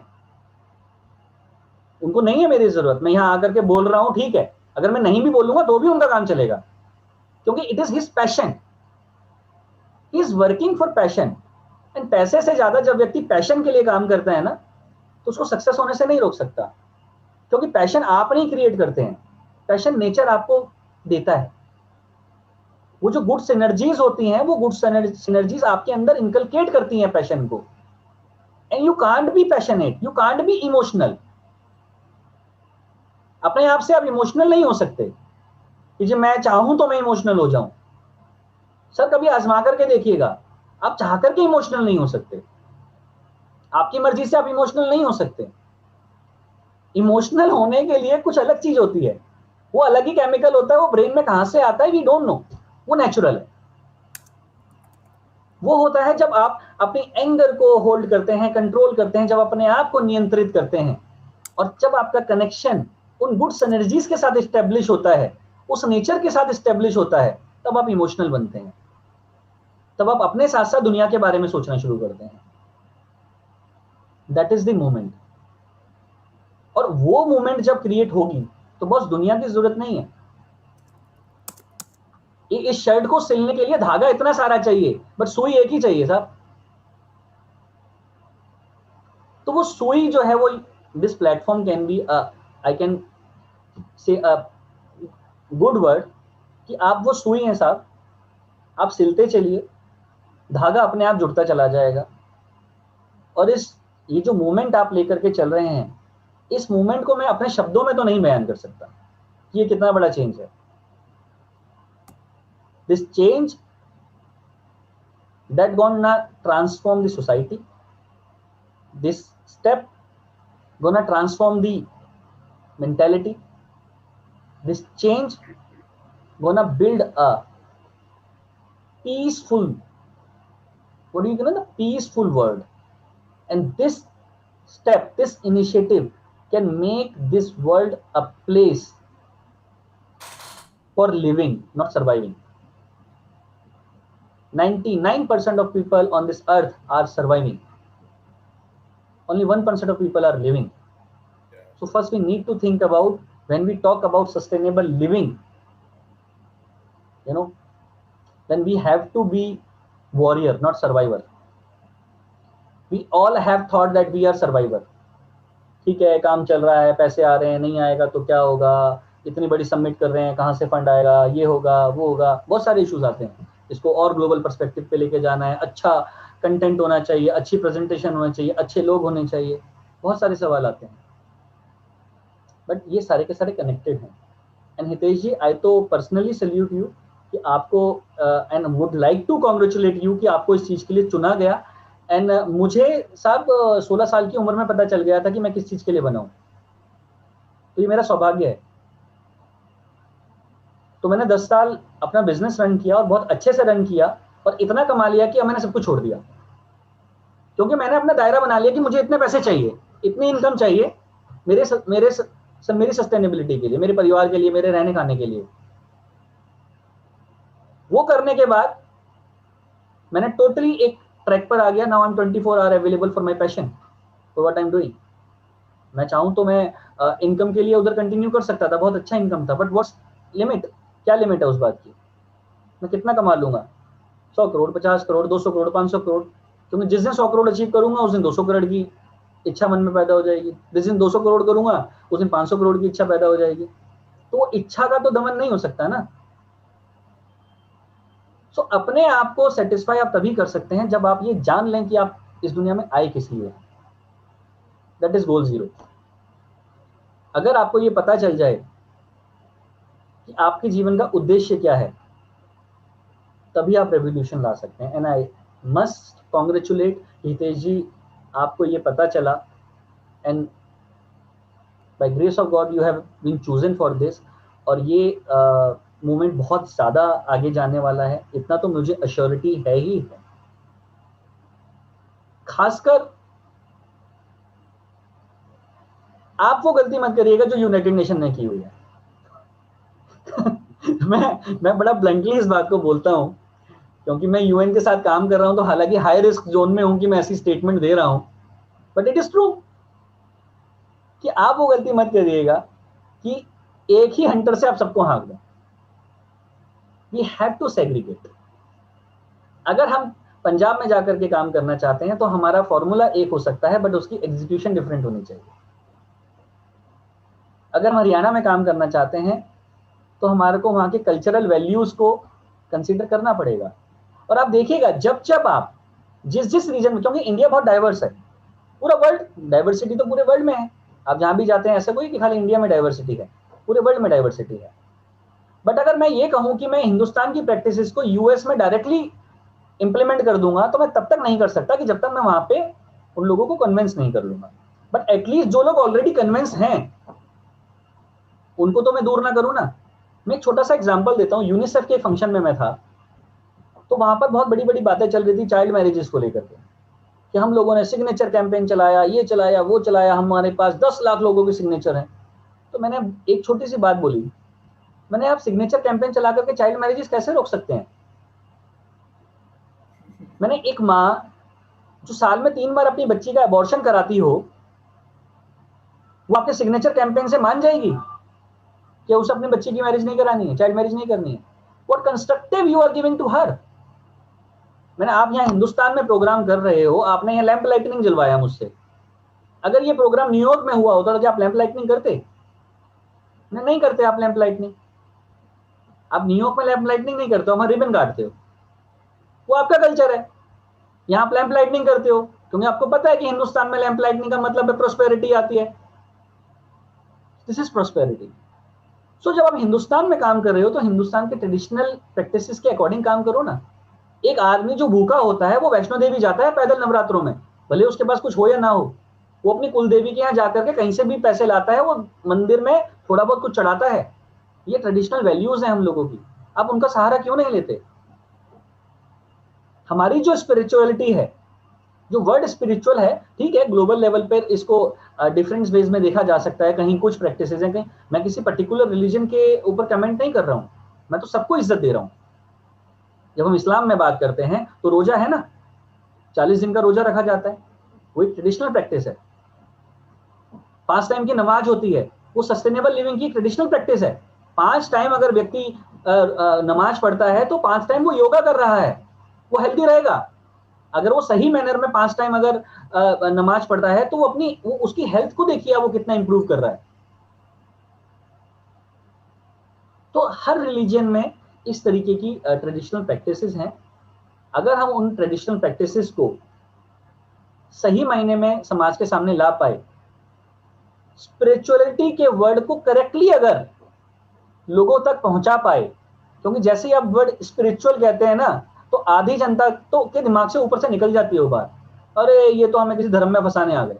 नो, स्पिरिचुअलिटी का कोई कनेक्शन नहीं है रिलीजियन से, यही बात समझाने की जरूरत है। और अगर लोग स्पिरिचुअल हो गए और अगर लोग इसकी इंपॉर्टेंस को समझ गए, अगर लोग सस्टेनेबल लिविंग की तरफ आ गए, साहब ये दुनिया बदल जाएगी। आई थिंक मेरा टाइम हो गया है। Thank you so much. फिर भी अगर आप मुझे कुछ बोलेंगे तो I can continue. Thank you so much Hitesh ji, over to you. Devendra ji, मैं खाली इतना ही कहना चाहूंगा कि आपका टाइम नहीं हुआ, टाइम तो शुरू हुआ है। The time has just begun. I am sorry to intercept and come in between, लेकिन ये स्टेटमेंट पे मैं अपने को रोक नहीं पाया। मेरी बहुत सारी Time has statement just begun. रोका मैंने अपने आप को। Very interesting. Great. Great. In fact, when you were growing up and you lost your parents, not lost, but yeah, they abandoned you. I think मैंने आपसे संक्षिप्त में डिस्कस किया था. I had something similar. मैं 11 साल का था and I grew up on my own. I have seen various different situations, not as poor situation as you were in, but yeah, I've been funding my own self. And I know, जो आपने शुरू में बोला कि उससे कुछ सीखने को ही मिला, कुछ स्ट्रगल भी नहीं थी, वो एक एक्सपीरियंस था जिससे आपने वो समझा और आप बहुत ही सिक्योर फील करते हो और आपको लगता है कि अब समाज में कुछ करना है, मतलब बहुत I could resonate to that, so very very good. And I think connect, and when you talked about the level the goal 0, that is the most crazy and insane thing which people have to start believing in. Thank you very much when you are endorsing this thought. Thank you very much for presiding over also. Great. Hitesh ji.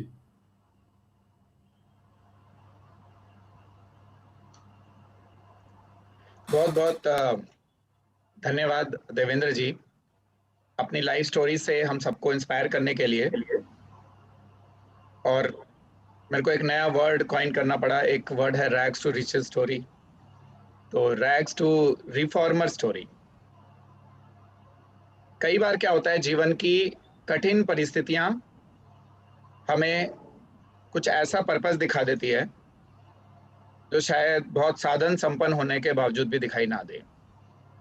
तो ऐसा बहुत सारे लोगों के जीवन काल में हुआ कि एक एक्सट्रीम पॉवर्टी सिचुएशन या फैमिली में कोई संबंधी या कोई प्रियजन की मृत्यु या कोई और नेचुरल दुर्घटना या टेररिज्म का एक्ट, कोई भी ऐसी एक्सट्रीम सिचुएशन जो हमें हमारे एक नॉर्मल अस्तित्व से किसी दूसरी ओर रीडायरेक्ट कर देती है, ऐसी घटनाएं लोगों को रिफॉर्मर बनाती हैं।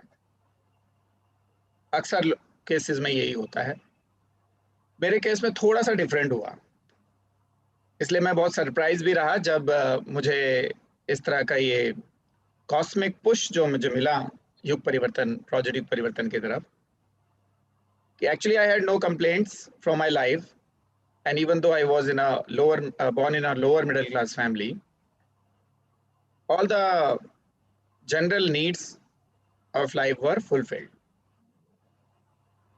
These days, even with high salaries, running a household with a spouse and 2 kids itself is very difficult economically. But I don't know what kind of economic system was there during our parents' time, and they were able to manage the 4 kids. And much more than that, in case of our grandparents, they were able to manage 8 kids. So somewhere there was an economic model which was sustainable somewhere. We must go back to history to understand how it was sustainable and come up with ideas to propose for the New World Order also. So in my case, when this push was happening, I was very much surprised that if at all something has to be done through me, why it should be an intellectual revolution? Why not just any particular cause on which I can work and create my leadership space into that? Why you are putting me into this something which is requiring me to convince and create a collaboration system of highly intellectual people who are much more qualified than what I was? And just like you, I am also kind of a dropout from the formal education system, not at as early as standard 10. I have done my 12th through science side and then did my engineering diploma from Board of Education, Technical Education Delhi. But technically, I am still an undergraduate, and I hope, as I got inspired by you, that one day I would also get some honorary PhD so that I can also consider myself as educated. But as Einstein says, that it is a surprise that curiosity survives formal education. My curiosity, in fact, was had achieved a peak after completing completing the formal education. So somewhere this push was very surprising, but at the same time, you are right. If the cosmic plan has chosen you, the first thing that it will do is to tell you that you are chosen. Because if cosmic plan keeps it secret from you, then how would you start your work, even the step 1? So YugParivartan being a very grand project, in fact, we claim it to be the grandest project on this planet during this Chaturyugi cycle. It was almost unthinkable for an ordinary person like me to claim in public that I am here to do YugParivartan. So many things happened which gave me a clue that eventually, without claiming that, without doing that, without bringing that into the book and into your words, you will not be able to appoint yourself in your own mission. The first thing that a human being has to do when he is embarking on the journey of any mission-oriented work, then first recruit should be you. If you cannot appoint yourself, rest assured you cannot appoint anyone else. As there are 2 famous proverbs which we keep mentioning at various platforms, the first stage of the leadership or the mission-oriented work is, "Teri awaaz pe koi na aaye, to fir ekla chalo re." And the second stage is, "मैं अकेला ही चला था, जानिबे मंजिल मगर लोग आते ही गए और कारवा बनता गया." So these 2 things these principles are enabled into the minds of all reformers and reformers in the making, that they understand that there will be several things which they have to do alone. वो loneliness में नहीं होते, they are in aloneness.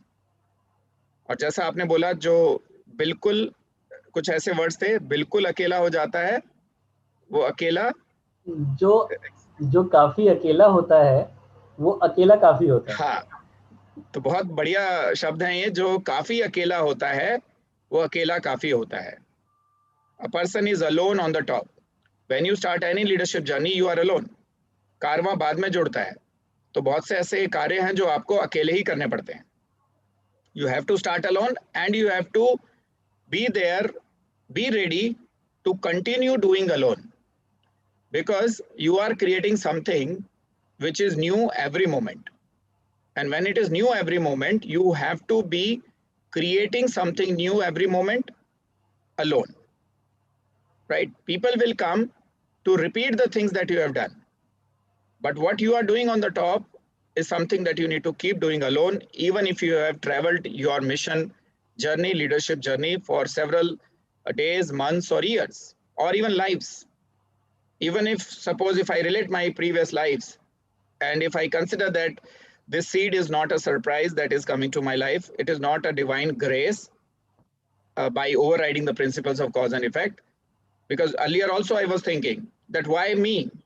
Why me? Why I am getting this seed of YugParivartan? Why not people in Rishikesh and Haridwar, the spiritual capitals of the world, wherein there are several learned scholars and yogis and people who are great tapasvis and learned of Vedas? Why not they? Right? So when I got the answers from the inner soul that you have to travel a journey from why me to why not me. This why not me realization is the realization of Atmagyan, realization of the self, that yes, why should I keep pointing finger on others that you do it, you do it, you do it? Why not me? And that's the reflection that came into my mind through the principle of be the change that you want to see. खुद ही करना पड़ता है और अकेले चलते रहना पड़ता है आखिर तक, और यही शायद पिछले जन्मों में हुआ होगा. तभी मैं इस जन्म के किसी भी एक्टिविटी से मैं इतना रिलेट नहीं कर पा रहा हूँ कि युग परिवर्तन मेरे माइंड में क्यों आया, क्योंकि I was an ordinary software engineer, cannot think more than the software engineering and at the max the project management, right? And that also I have a similar story of spending my childhood in a place which comes under outer Delhi area and is a place where most of the underprivileged people live. So Dakshinpuri and Kanpur are not too far. मैं एक बात जरूर कहना चाहूंगा कि being a software engineer, then God has rightly chosen you a software engineer, क्योंकि अब दुनिया का सॉफ्टवेयर चेंज करने के लिए आपको चुना गया है. Yes. In fact, when I related this, because in software engineering also we objectify and create classes, objects, functions, and properties from the real life systems, right? We convert that into software objects and then automate that. So same. In fact, it was exactly the feeling when all these transformations were happening in my life, that why not consider the entire world as an organization and everything within this organization as classes having properties and functions, and why not create a human software through which everyone can be connected? Self-Actualized Leaders Network. Why not connect these self-actualized leaders जो अकेले भी काफी हैं? Every self-actualized leader is sufficient alone for the cause that he has chosen. So what if when they are brought together, if they can be brought together, you can see what kind of synergy it can create. वो कहते हैं ना, great mind discuss ideas, mediocre mind discuss events, and inferior minds discuss people. So if you bring all these good minds together, wouldn't an environment of discussing idea be created, which will create 1 + 1 as a synergy and make it 11? And when you take it one step higher, self-realized mentorship network. So we will launch that after October, self-realized mentors network. It will work on a further evolved state of consciousness, wherein 1 + 1 don't become 11.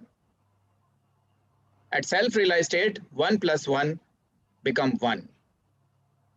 So if we keep adding people over there, 1 plus 1 plus 1, and all 780 crore people added together will become 1. That's the level of achievement which we want for the golden age. Ekatmata. Everyone should understand that we are all split souls of God. We are not any alien being. And we are not here just for the because of chance existence. We are here because of a great, grand, exceptionally beautiful, intelligent design. So if we understand that design, then we can actualize ourselves by design, not by chance. This is the theme. This was the punchline of the logo of SALN, of the earlier logo. Actualize yourself by design, not by chance. By chance करने की चीजें नहीं है. And I wanted to counter Mr. Stephen Hawking when he said that we are here on this planet due to just a chance existence, that all the conditions to nourish the life are met on the planet Earth. And you see the neighboring planets, they don't have even a trace of any life. Why it has happened? Why God was so kind on a planet called as Earth and unkind on all other planets? Why he has uselessly created all those planets if he didn't wanted any kind of life over there? Wouldn't it be better if there is a life on every planet and we can have interplanetary movements and collaborations as well? Why only on this planet Earth? So that's actually not by chance, it's by design. We are hallucinated by the space element, wherein there are several objects as part of the illusion. What we need to go to search the truth is within us. अंदर जाना, ये सब planet वगैरह सब mind का creation है. They are not actually there.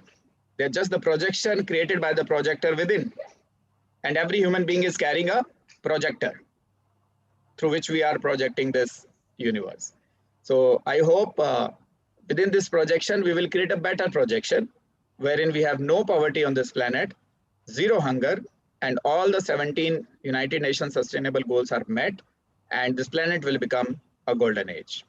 So with this, I really want to thank you once again, Devendraji, and there is a lot of synergy, lot of ekatmata, which I have already seen.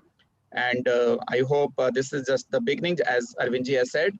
It's a beginning of creation of a new synergy, which will bring all good souls together and help us manifest the Paritranaaya Sadhunam together. It's not just the accountability of Krishna to do it. Everyone has, every realized soul has an accountability to do Paritranaaya Sadhunam and Vinashaya Chadushkritam. So we will not focus on Vinashaya Chadushkritam till the time we have tried that Paritranayam Sadhunam alone can work. If you elevate all good people and bring them together, then automatically the negative energies will start subsiding. So with this, I would like to invite all speakers of the day into a panel discussion wherein the other panelists and team members of Project YugParivartan and the general audience, they can ask their questions. And those who are viewing us on YouTube Live, they can post their questions on the chat box. I'm constantly watching that, and I'll pick your questions from there, and we will have that questions asked here from the panel. Okay, so we have all three panels here. Do we have our chief guest of the day, Mr. Dr. A.K. Merchant, also with us? Do we have him?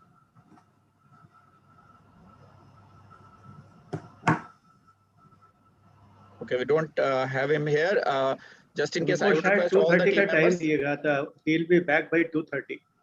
Okay, so I'll request all the team members to be active on the chat box and let me know once Mr. A.K. Merchant also comes. We will add him too. Okay, so now the stage is all yours. I would like general people and the panelists to ask questions from our eminent panelists today.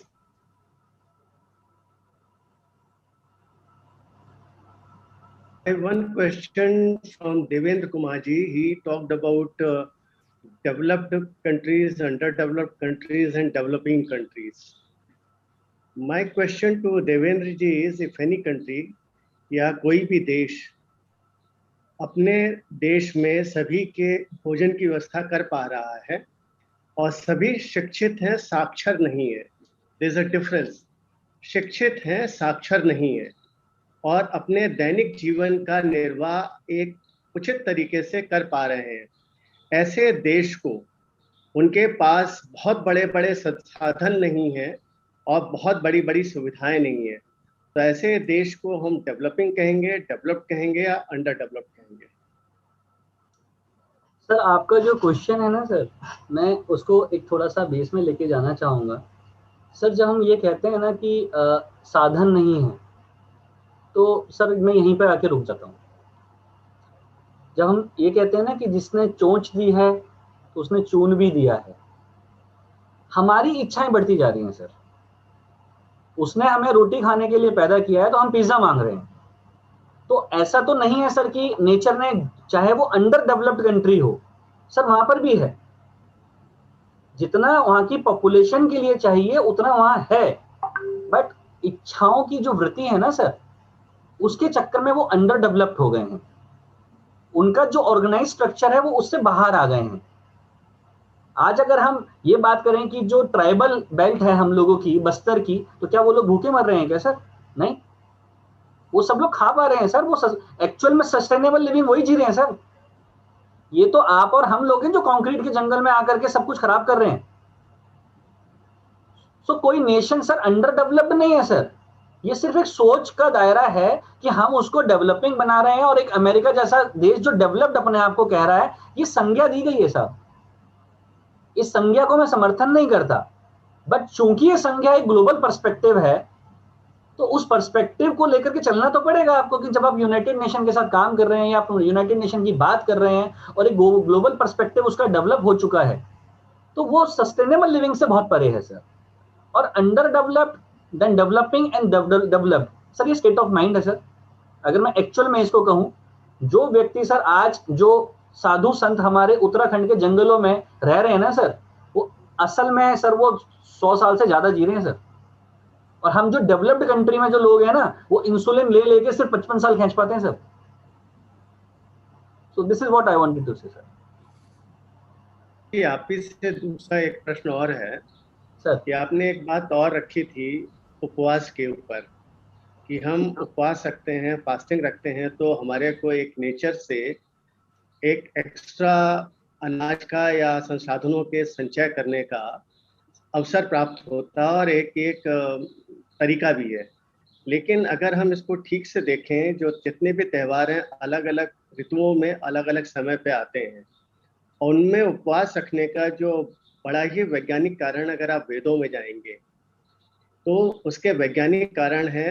खासकर एक चीज और मैं यहाँ बताना चाहता हूँ कि सावन में अधिकांश जगहों पे लोग कहते हैं लहसुन प्याज का सेवन बंद कर दें, और लोगों को जब इसके बारे में पूछा जाता है तो बहुत से लोग के कहते हैं नहीं, लोग बोलते हैं। जबकि उसके पीछे कारण ये कि इस सावन में जब मौसम शुरू होता है तो चिपचिपा मौसम होता है, बहुत गर्मी होती है और शरीर से बहुत ज़्यादा पसीना निकलता है, तो वो बदबू सब जगह फैलती है, और ये जो स्मेल आती है उसकी वजह से वातावरण में लोगों को थोड़ा अच्छा नहीं लगता है, अगल बगल जो बैठते हैं।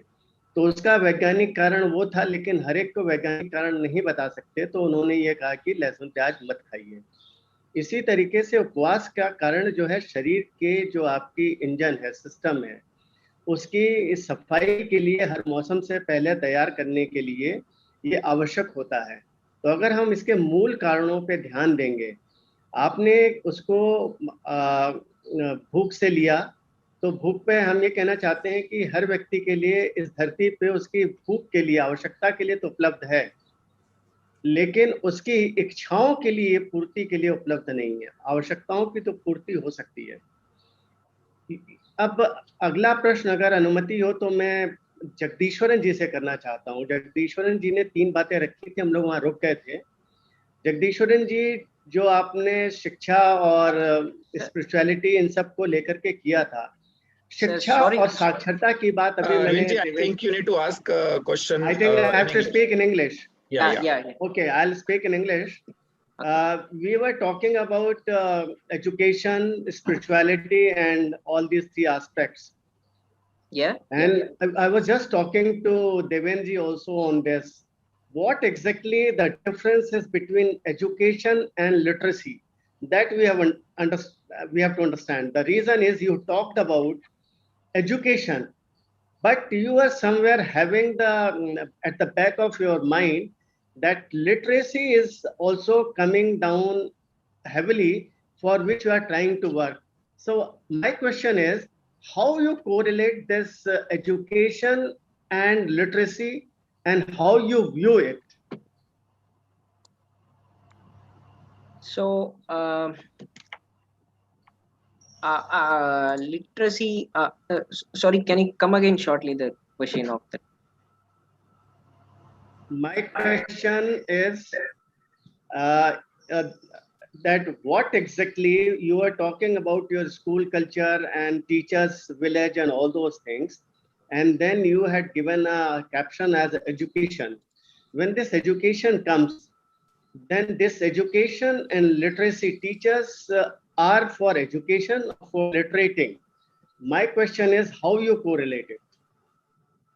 Uh, um, so first thing is that in my point of view, the literacy is a part of education. So it is the what we say in sorry exactly the acquisition of knowledge through a process or doing some work while we get a knowledge, so which we term as literacy.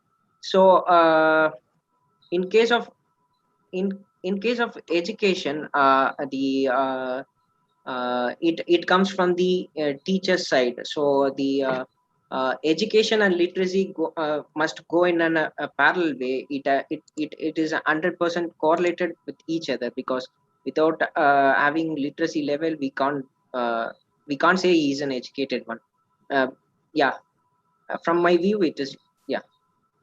Okay, Vishwaranji, I think you have answered your perspective, but I think it needs more deliberation, and Devendra has answered it partially already in a very different and in a very correct way.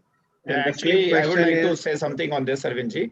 yeah, Literacy has become the need of the hour because there are several communications that only a literate person can understand. Because if something is written in somewhere, or there are instructions, guidelines, anything related to that, then person has to understand that. But if you see in the ancient world, most of the people were not literate, but they were educated, because even the script was not invented, and still there was a time where the education system was able to transfer this wisdom from one generation to another, right, through guru shishya parampara and through shruti mantra. Shruti means we all know that we just use our the ability to speak and ability to listen as the main channels for learning. Other than that, there was another medium to learn, and that was original observation. Observing the nature, going into the state of dhyan, meditation, and come up with the original thinking. The secondary thinking, there are anyways two ways to learn: original observation and secondary observation. Secondary observation is when we learn from the original observation of other people.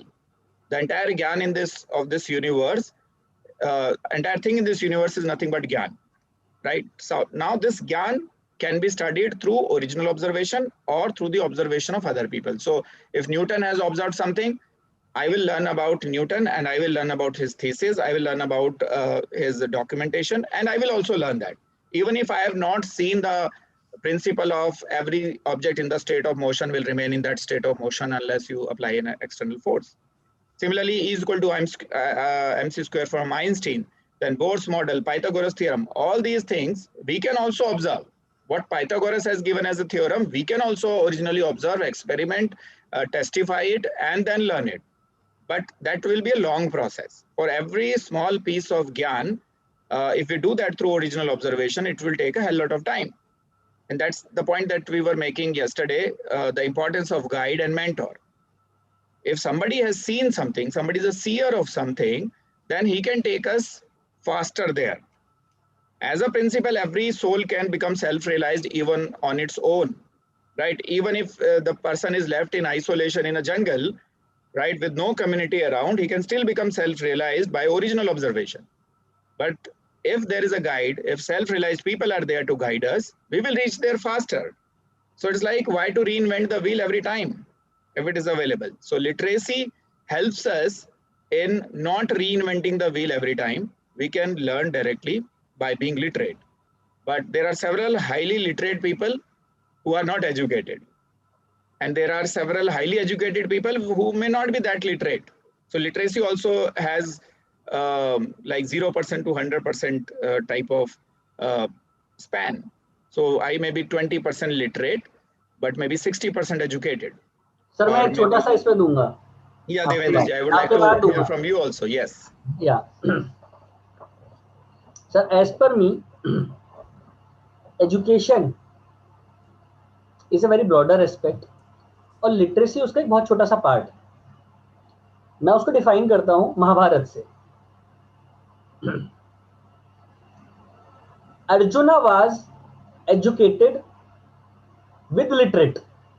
Eklavya was not literate but educated. A small thing. Sir जब हम education पे बात करते हैं तो वहां पर बहुत सी ऐसी चीजें आते हैं जहां पर हम एक्सपीरियंस से लर्न करते हैं.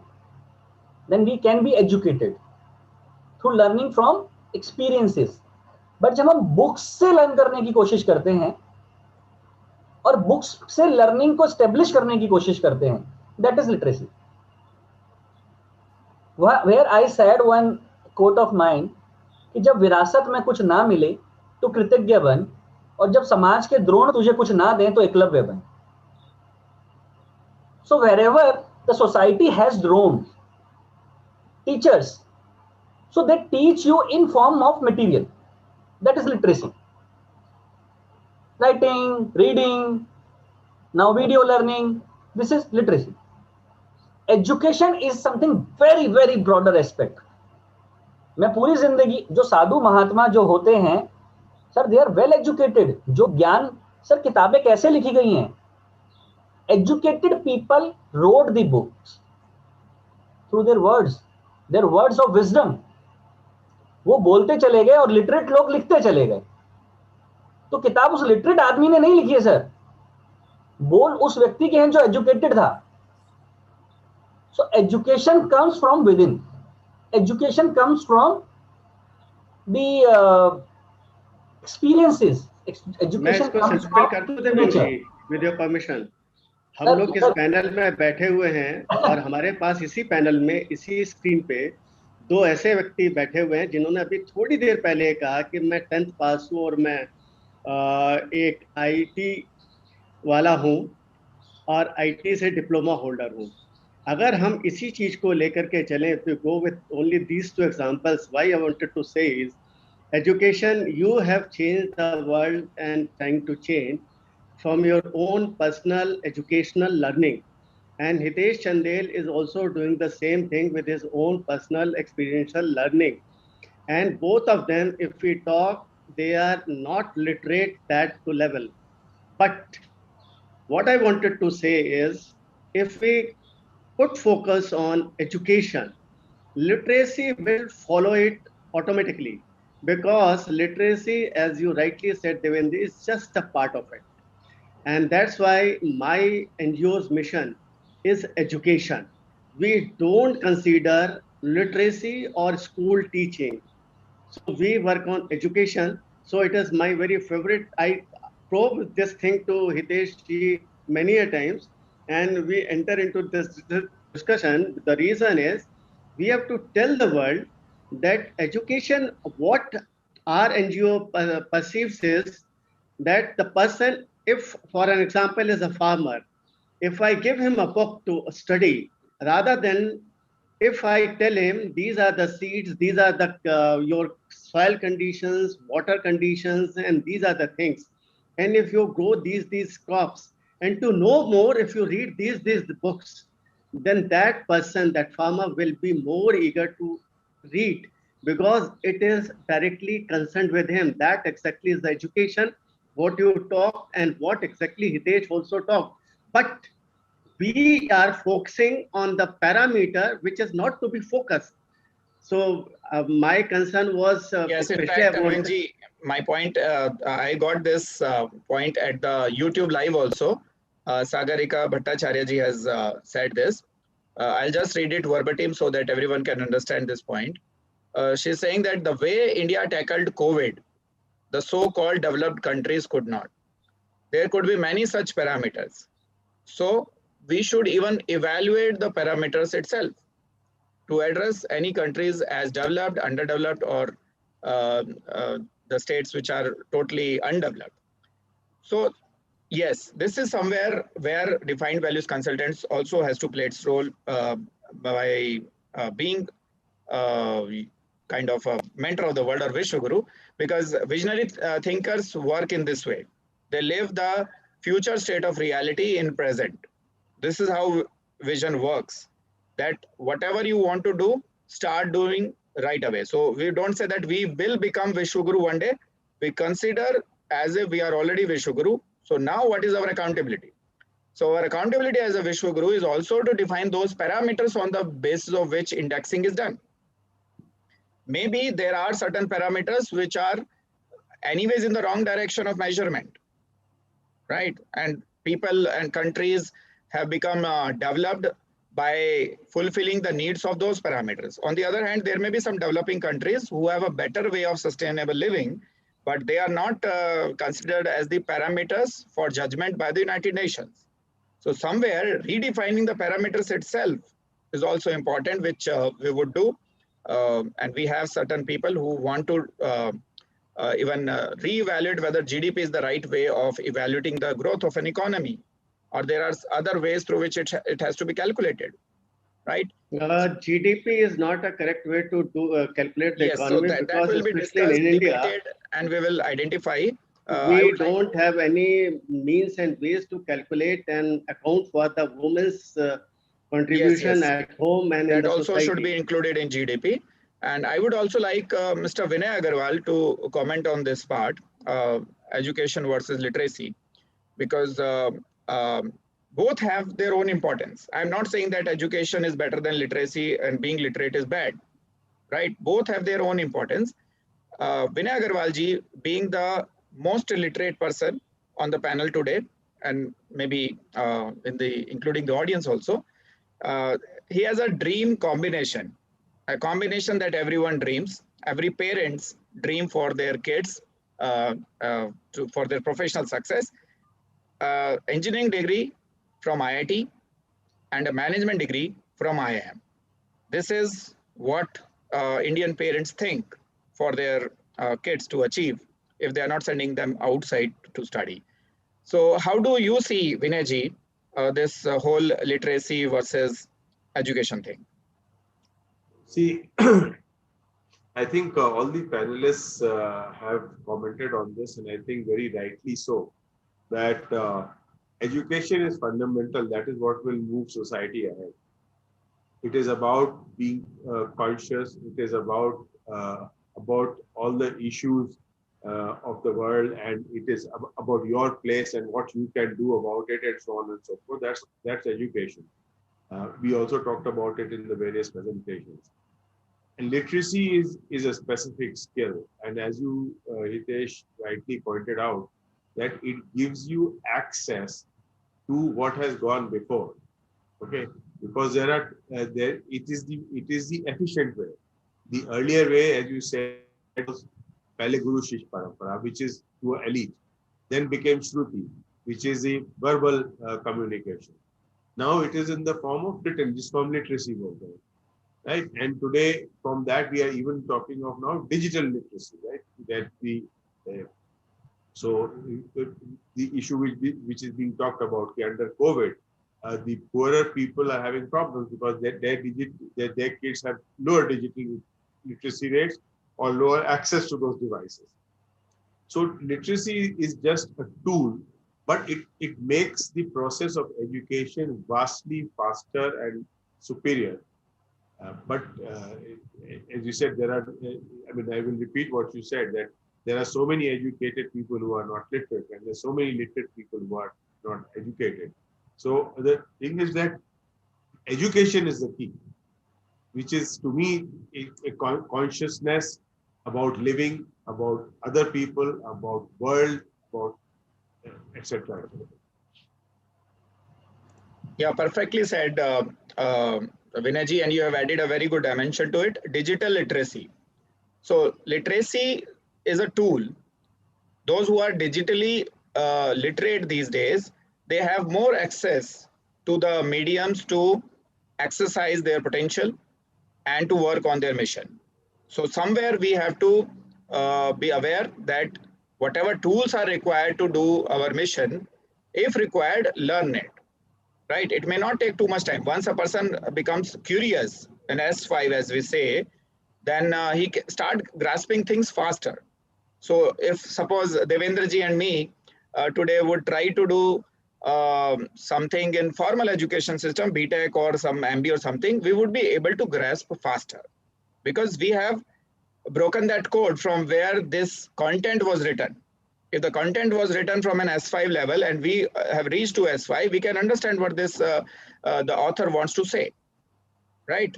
जैसे कहते हैं कि ब्रह्मज्ञानी की कथा और ब्रह्मज्ञानी की व्यथा समझने के लिए ब्रह्मज्ञानी ही बनना पड़ता है, because you cannot observe a viewpoint higher than your own viewpoint.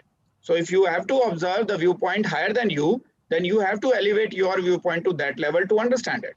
You can understand the viewpoint of the people who are in a space and time lower than your evolution level, right? But understanding the higher level people is difficult. So once a person reaches to S5, then actually he can understand the code of other people's mind as well. And this is where one of the great myth, or I would say prejudice, that is there in Indian people that can be broken.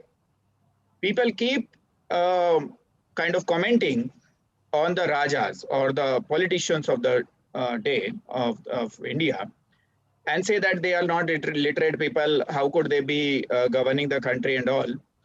So please understand that even to become a non-performing or a lesser performing leader, lesser than self-actualized level performance, it requires a hell lot of skills, influential abilities, networking abilities, and several additional skills which all of these politicians have.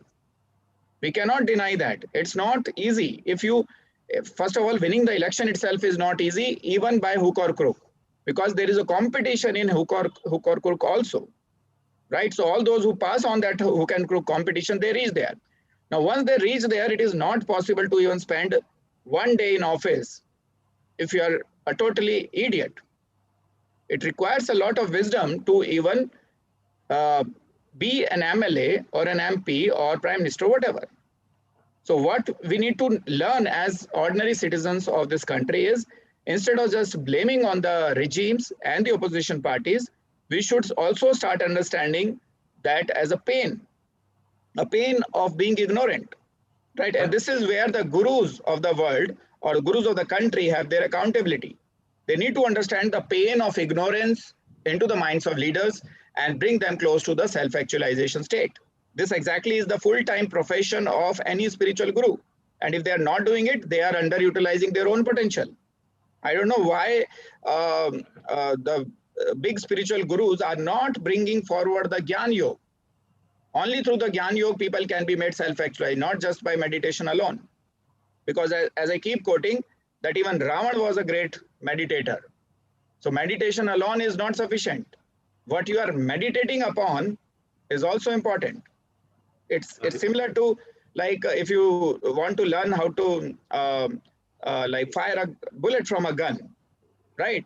But if you don't know how to aim and what to aim on, then no matter how good exceptional skills you develop in firing the gun, you will not be able to hit the target. So through Gyan Yoga, first we need to tell people what is the aim, and then only teach them the meditation and other practices to be a great bullet firer. I want to say something, Hitesh ji. I think last in Q&A, we have discussed a fair amount on education. Maybe we have 10 minutes left. Maybe we should go to the main subject of today, which is poverty. So yes, poverty is driven from education only. On that. Yes, poverty is related with education. We are actually, as one of our politician has said, who was largely criticized, that poverty is a state of mind. Right? Philosophically, it is correct. Poverty is a state of mind. So if we can change the state of mind of the people, then they will not remain poor. High potential people, they will be able to survive, right? We have to search for the existence. So let us utilize, as you have rightly said, technical aspects of poverty. So I would like to ask each of the panelists one topmost idea that comes into their mind, which should be done in India to alleviate the poverty from this country. So starting with Vinayji yourself. I think I don't much pretend to talk about the government because there's so many things which can be done. But certainly, to my mind, that more and more income generation opportunities as that can be created. But I would still say, what I presented, that instead of externalizing the whole issue, सरकार को ये करना चाहिए, business को ये करना चाहिए, अंबानी को ये करना चाहिए, बगल वाले को ये करना चाहिए, हितेश को ये करना चाहिए. Let us say, what can I do in my place? And there are many things we can do. The thing which I suggested was the one which does not require huge time or huge resources or huge innovation. It requires us to just dedicatedly take something, help certain fellow citizens. See, very often we don't think of those people as citizens. The images which I showed, do you think they are citizens who have the right to equal life as you and me? Do you think that the country owes them exactly the same and they are not getting us? Why is it not paining us that they're not getting? Now, we can't go and give it to them, right? But what we can do is at least the things which are available and which they don't know, right? जो जानकारी की वजह से, superstition की वजह से, non affordability होते हुए भी 2 की जगह 3 की जगह 4 की जगह 5 बच्चे, can we work with them? Can we convince them, right? और सिंपलेस्ट इसकी सरकारी स्कीम में उसको एनरोल कराना जिसमें उसकी एलिजिबिलिटी है, उसको पता ही नहीं कैसे एनरोल करें. So this is what I was thinking, that this is right. I've started doing in small way. I can't say that this idea came to me some time back, so started little bit, but I think I myself need to also pick up my pace. Great. This is good actionable, which we can add to the idea bank, which will be utilized for launching the platform. So let me now go to Mr. P. Jagdishwaranji to say some final words about no poverty. Yeah. One top idea. So based on the region specific activity should be carried out. So for example, if a particular region would be well resource having for industrial development, whereas other region will be having some agricultural land areas for the development. So the specific area specific things has to be taken into consideration. So we cannot provide all the a single policy cannot feed all the peoples in the country. So area specific activity should be carried out in each and every part. So yeah, that could help in different ways to connect peoples from different areas. Yeah, correct. So this is a good action item, that one size fits all may not work. So we have to apply our innovation to solve the problems by diagnosing where they are today before we take them to the ideal state. Great point, Jagdishwaranji. So may I now move on to Devendraji to suggest one top idea that comes to his mind. Hitesh, what I believe, we need to change a pattern. So my idea is to encourage people to contribute through their efforts rather than donating money. मैं थोड़ा वेग होकर के बोल रहा हूँ. हर NGO का जो फर्स्ट पर्सपेक्टिव होता है कि हमें डोनेशन मिल जाए, क्राउड फंडिंग हो जाए, मैं इससे थोड़ा अलग सोचता हूँ. हमने अपनी वेबसाइट पर भी लिखा है कि we encourage people to contribute through their efforts rather than donating money to us. Why? Till the time you will not create hands in the society, volunteers, you can't achieve any goal. I always feel unhappy when I see the UNICEF की वो ad जो बच्चे की रोती हुई photo दिखा करके और वो क्राउड फंडिंग करते हैं. सॉरी टू से, मेरे को गलत लगता है वो, क्योंकि जितना पैसा वो उस एडवर्टाइजमेंट पे दे रहे हैं, शायद उतने पैसे में ना जाने कितने बच्चों को दूध मिल जाएगा. So I don't believe in donation system. I believe in contribution system. If मैं डोनेट करना चाहता हूं तो मैं ऐसा क्यों कि मैंने 500 रुपए दिया और मैंने पीछे छुड़ा लिया। मैं आज 500 रुपए देने के बाद अपने आप को महान समझने लगता हूं। तो वहां पर मेरा एक कोट है कि धर्मात्मा बनते बनते परमात्मा बनने की कोशिश नहीं करनी चाहिए। सो अगर मैं धर्म का काम कर रहा हूं, अगर मैं सोसाइटी को इंप्रूव करने की कोशिश कर रहा हूं, तो मैं सोसाइटी के लिए कर क्या रहा हूं।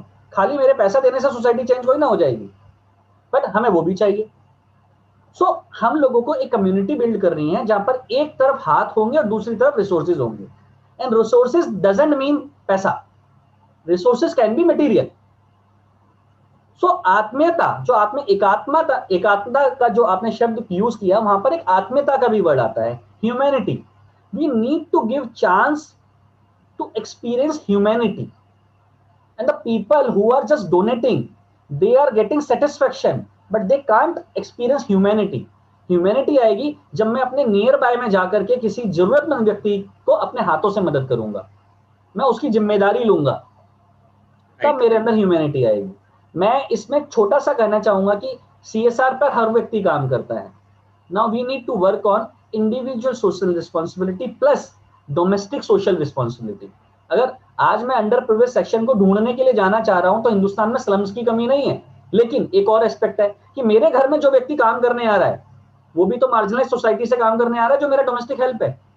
अगर मैंने सिर्फ उसके और उसके परिवार की वेलबींग की जिम्मेवारी ले ली, उसकी बच्ची को एजुकेशन देने की जिम्मेवारी ले ली, उसकी लड़की को हेल्थ इश्यूज जो हर महीने एक महिला जिन गंभीर बीमारियों से गुजरती है, अगर उस पर एजुकेट करने, उसको रिसोर्सेज देने, उसके बच्चे को अगर कंट्रीब्यूट करने की जिम्मेवारी ले ली, तो आप देखिएगा जो आपका विजन है वो जल्दी अचीव होगा।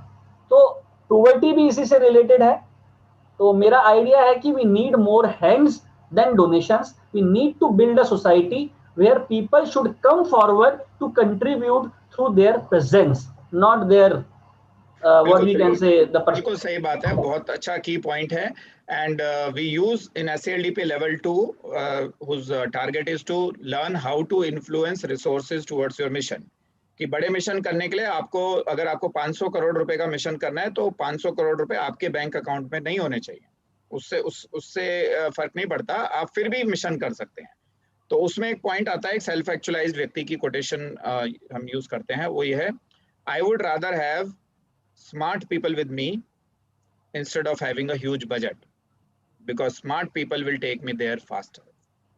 So this is required, that the human resource that you are bringing into your system, that defines your leadership potential, not the amount of money that you have in your bank account, because there are several people who have crores of rupees in their bank account, but they have an intellectual bankruptcy to use it. They cannot utilize it for meaningful purposes. On the other hand, there are several people who have a very big mission, may not have too much of resources, but they are still contributing more than all these rich people. So this has to be understood, that the efficient cause must always be governing the material cause, not vice versa. So very good point indeed. All these points will be noted down. I will, like after compilation of this video, we will go through these ideas and will add them to the idea bank for launching the platform. So that's wonderful for all of you, and now we are coming close to the today's session, day 3 of this 24 days Mahakumbh of leaders from various domains to come together to speak about United Nations Sustainable Development Goals. And now I'll invite my colleague, Mr. Amit Agarwal, to complete the vote of thanks formally, so that we can mark a formal closure. Over to you, Amit ji. Great, interesting. So I really want to personally thank as well everybody for this kind of manthan that we had. I mean, I was not prepared to be an anchor, but then it just happened. So it was very interesting. So before I start my formal script, I wanted to say a word of thanks personally from my soul as well.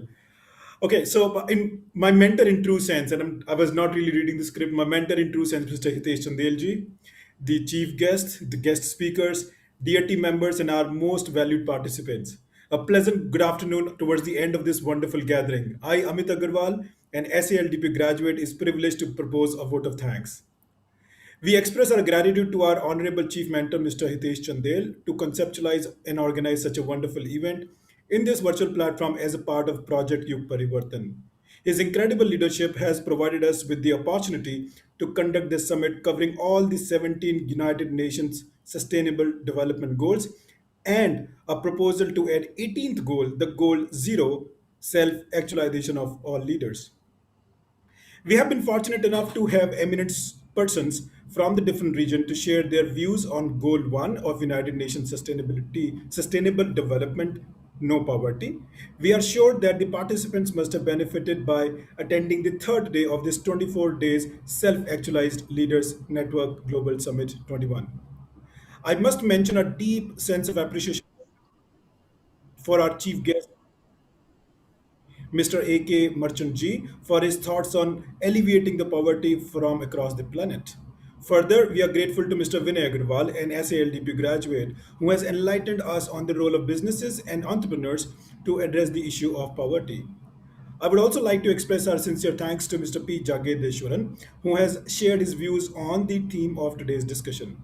Special thanks to our rags to reformer story, Mr. Devendra Gupta ji, for inspiring us from his life story and showing us how even ordinary people of this planet can bring difference to human civilization by living the life in mission mode, even when the lots of challenges that life brings in front of us. जब काफी अकेले होते हैं तो अकेला ही काफी होता है. Beautiful statement. This was not at the part of the script, by the way. Hearty gratitude to all the speakers who generously accepted our invitation, spared their precious time for busy schedules, and shared their valuable knowledge and expertise with us. Thank you, dear sirs and ma'am. I hope all participants today would have gained a lot of insights about today's theme of the summit and would continue to be with us for all the future sessions planned as part of Self-Actualized Leaders Network Global Summit 21. With this, I would like to hand over the mic to Chief Mentor Hitesh Chandelji to inform the audience about the agenda of tomorrow's session before making a formal closer to today's session. Thank you, Amit ji. Thanks for giving a wonderful vote of thanks. Now we'll take just 1 or 2 minutes more to explain tomorrow's agenda. And at the same time, before I go for it, I would like to respond to Mr. PKSG, who has pointed out questions to me. And I hope this is important for everyone who is participating today. He is asking that S1 cannot survive without external support, but then how you say it is simply a state of mind. And in fact, this was the controversy that was created when the president of one of the great political party of the country has said this, that poverty is a state of mind. The reality is that the entire universe works based on the cause and effect principle. And whatever is happening in anyone's life is a result of his own actions only. So one thing is very clear, that it is only our mind, our thoughts, our karma, our prarabdha, which bring us to a situation which is helpless or distressed. However, this is not how the universe works alone. There is an additional feature in the universe which is called as prarabdha, purusharth. So prarabdha is the result of the effect that you are getting of your previous actions. But at the same time, universe has made us and given us a free will to do a fresh action to change your prarabdha that you can neutralize. And that comes from our state of mind. So self-actualization, anyways, the definition goes as kaisi bhi ho paristhiti, ek si ho manosthiti. So we are carrying these two things, paristhiti and manosthiti. So whatever remains our paristhiti, if we can keep our manosthiti high, then we can come out of it. And that's the example, living example that we can see in Devendra ji. That even though the paristhiti were not appropriate, the paristhiti was very difficult, and out of crores of people getting the similar paristhiti, only few of them can carry the manosthiti to become a reformer. But by his example, we can see that it is technically and scientifically possible that even under the difficult situation, you can keep your mind high. So actually, philosophically, it is correct that poverty is the state of mind. But what we need to now do is, we need to override this cause and effect principle. There is one principle only in this universe which can override cause and effect. And that principle is called as principle of forgiveness. The principle of forgiveness can neutralize the impact of prarabdha. So even though all these poor people may be there due to their state of mind, it is important for people who are in higher state of mind to come forward and exercise their power of forgiveness, exercise their spiritual power to consider everyone as God and everyone as their accountability. Come forward and do your bit to bring them out of this S1 state of mind, the state of poverty. So not only the living conditions of the people need to be changed, but as part of the goal number 1 of UNSDG, we have to bring people outside the state of mind of being poor, because everyone is God, representative of God. It's only that we have forgotten that. Let us remind ourselves back that we are all gods and we are self-sufficient. Thanks a lot. Thanks everyone for making this day very fruitful. And the ripples of this work that we all have done today will go a long way. It is not just a Gyan Varsha or Gyan Charcha. It is actually an action on the ground, because all actions on the ground will be triggered by either a faith or a belief or a Gyan. So rest assured, all these Gyan discussions that we had today will trigger a lot of actions on the ground across the planet and will create a ripple effect that we all desire today. Thanks a lot. Namaskar. See you tomorrow at 11 a.m. And with this, I am just keeping the agenda of tomorrow on the screen for some time. You can see it. This is the agenda, 21st July, Zero Hunger, goal number 2. We'll start with Project YugParivartan Synergy Meditation and Context Setting.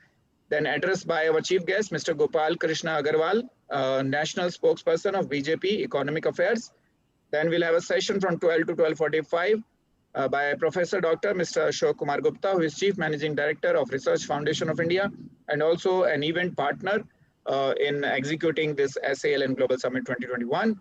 Then we'll have a session from a very wonderful personality from 12:45 to 13:30 by Mr. Pramod Kumar Agarwal, who is Chairman and Governing Trustee and General Secretary of Soch Hunger Helpline. So this is where exactly the Zero Hunger goal can be tackled by having a system which can ensure zero hunger to the people by having a hunger helpline, right? And he's also having a background of IT. He's ex-GM of IT NTPC Limited.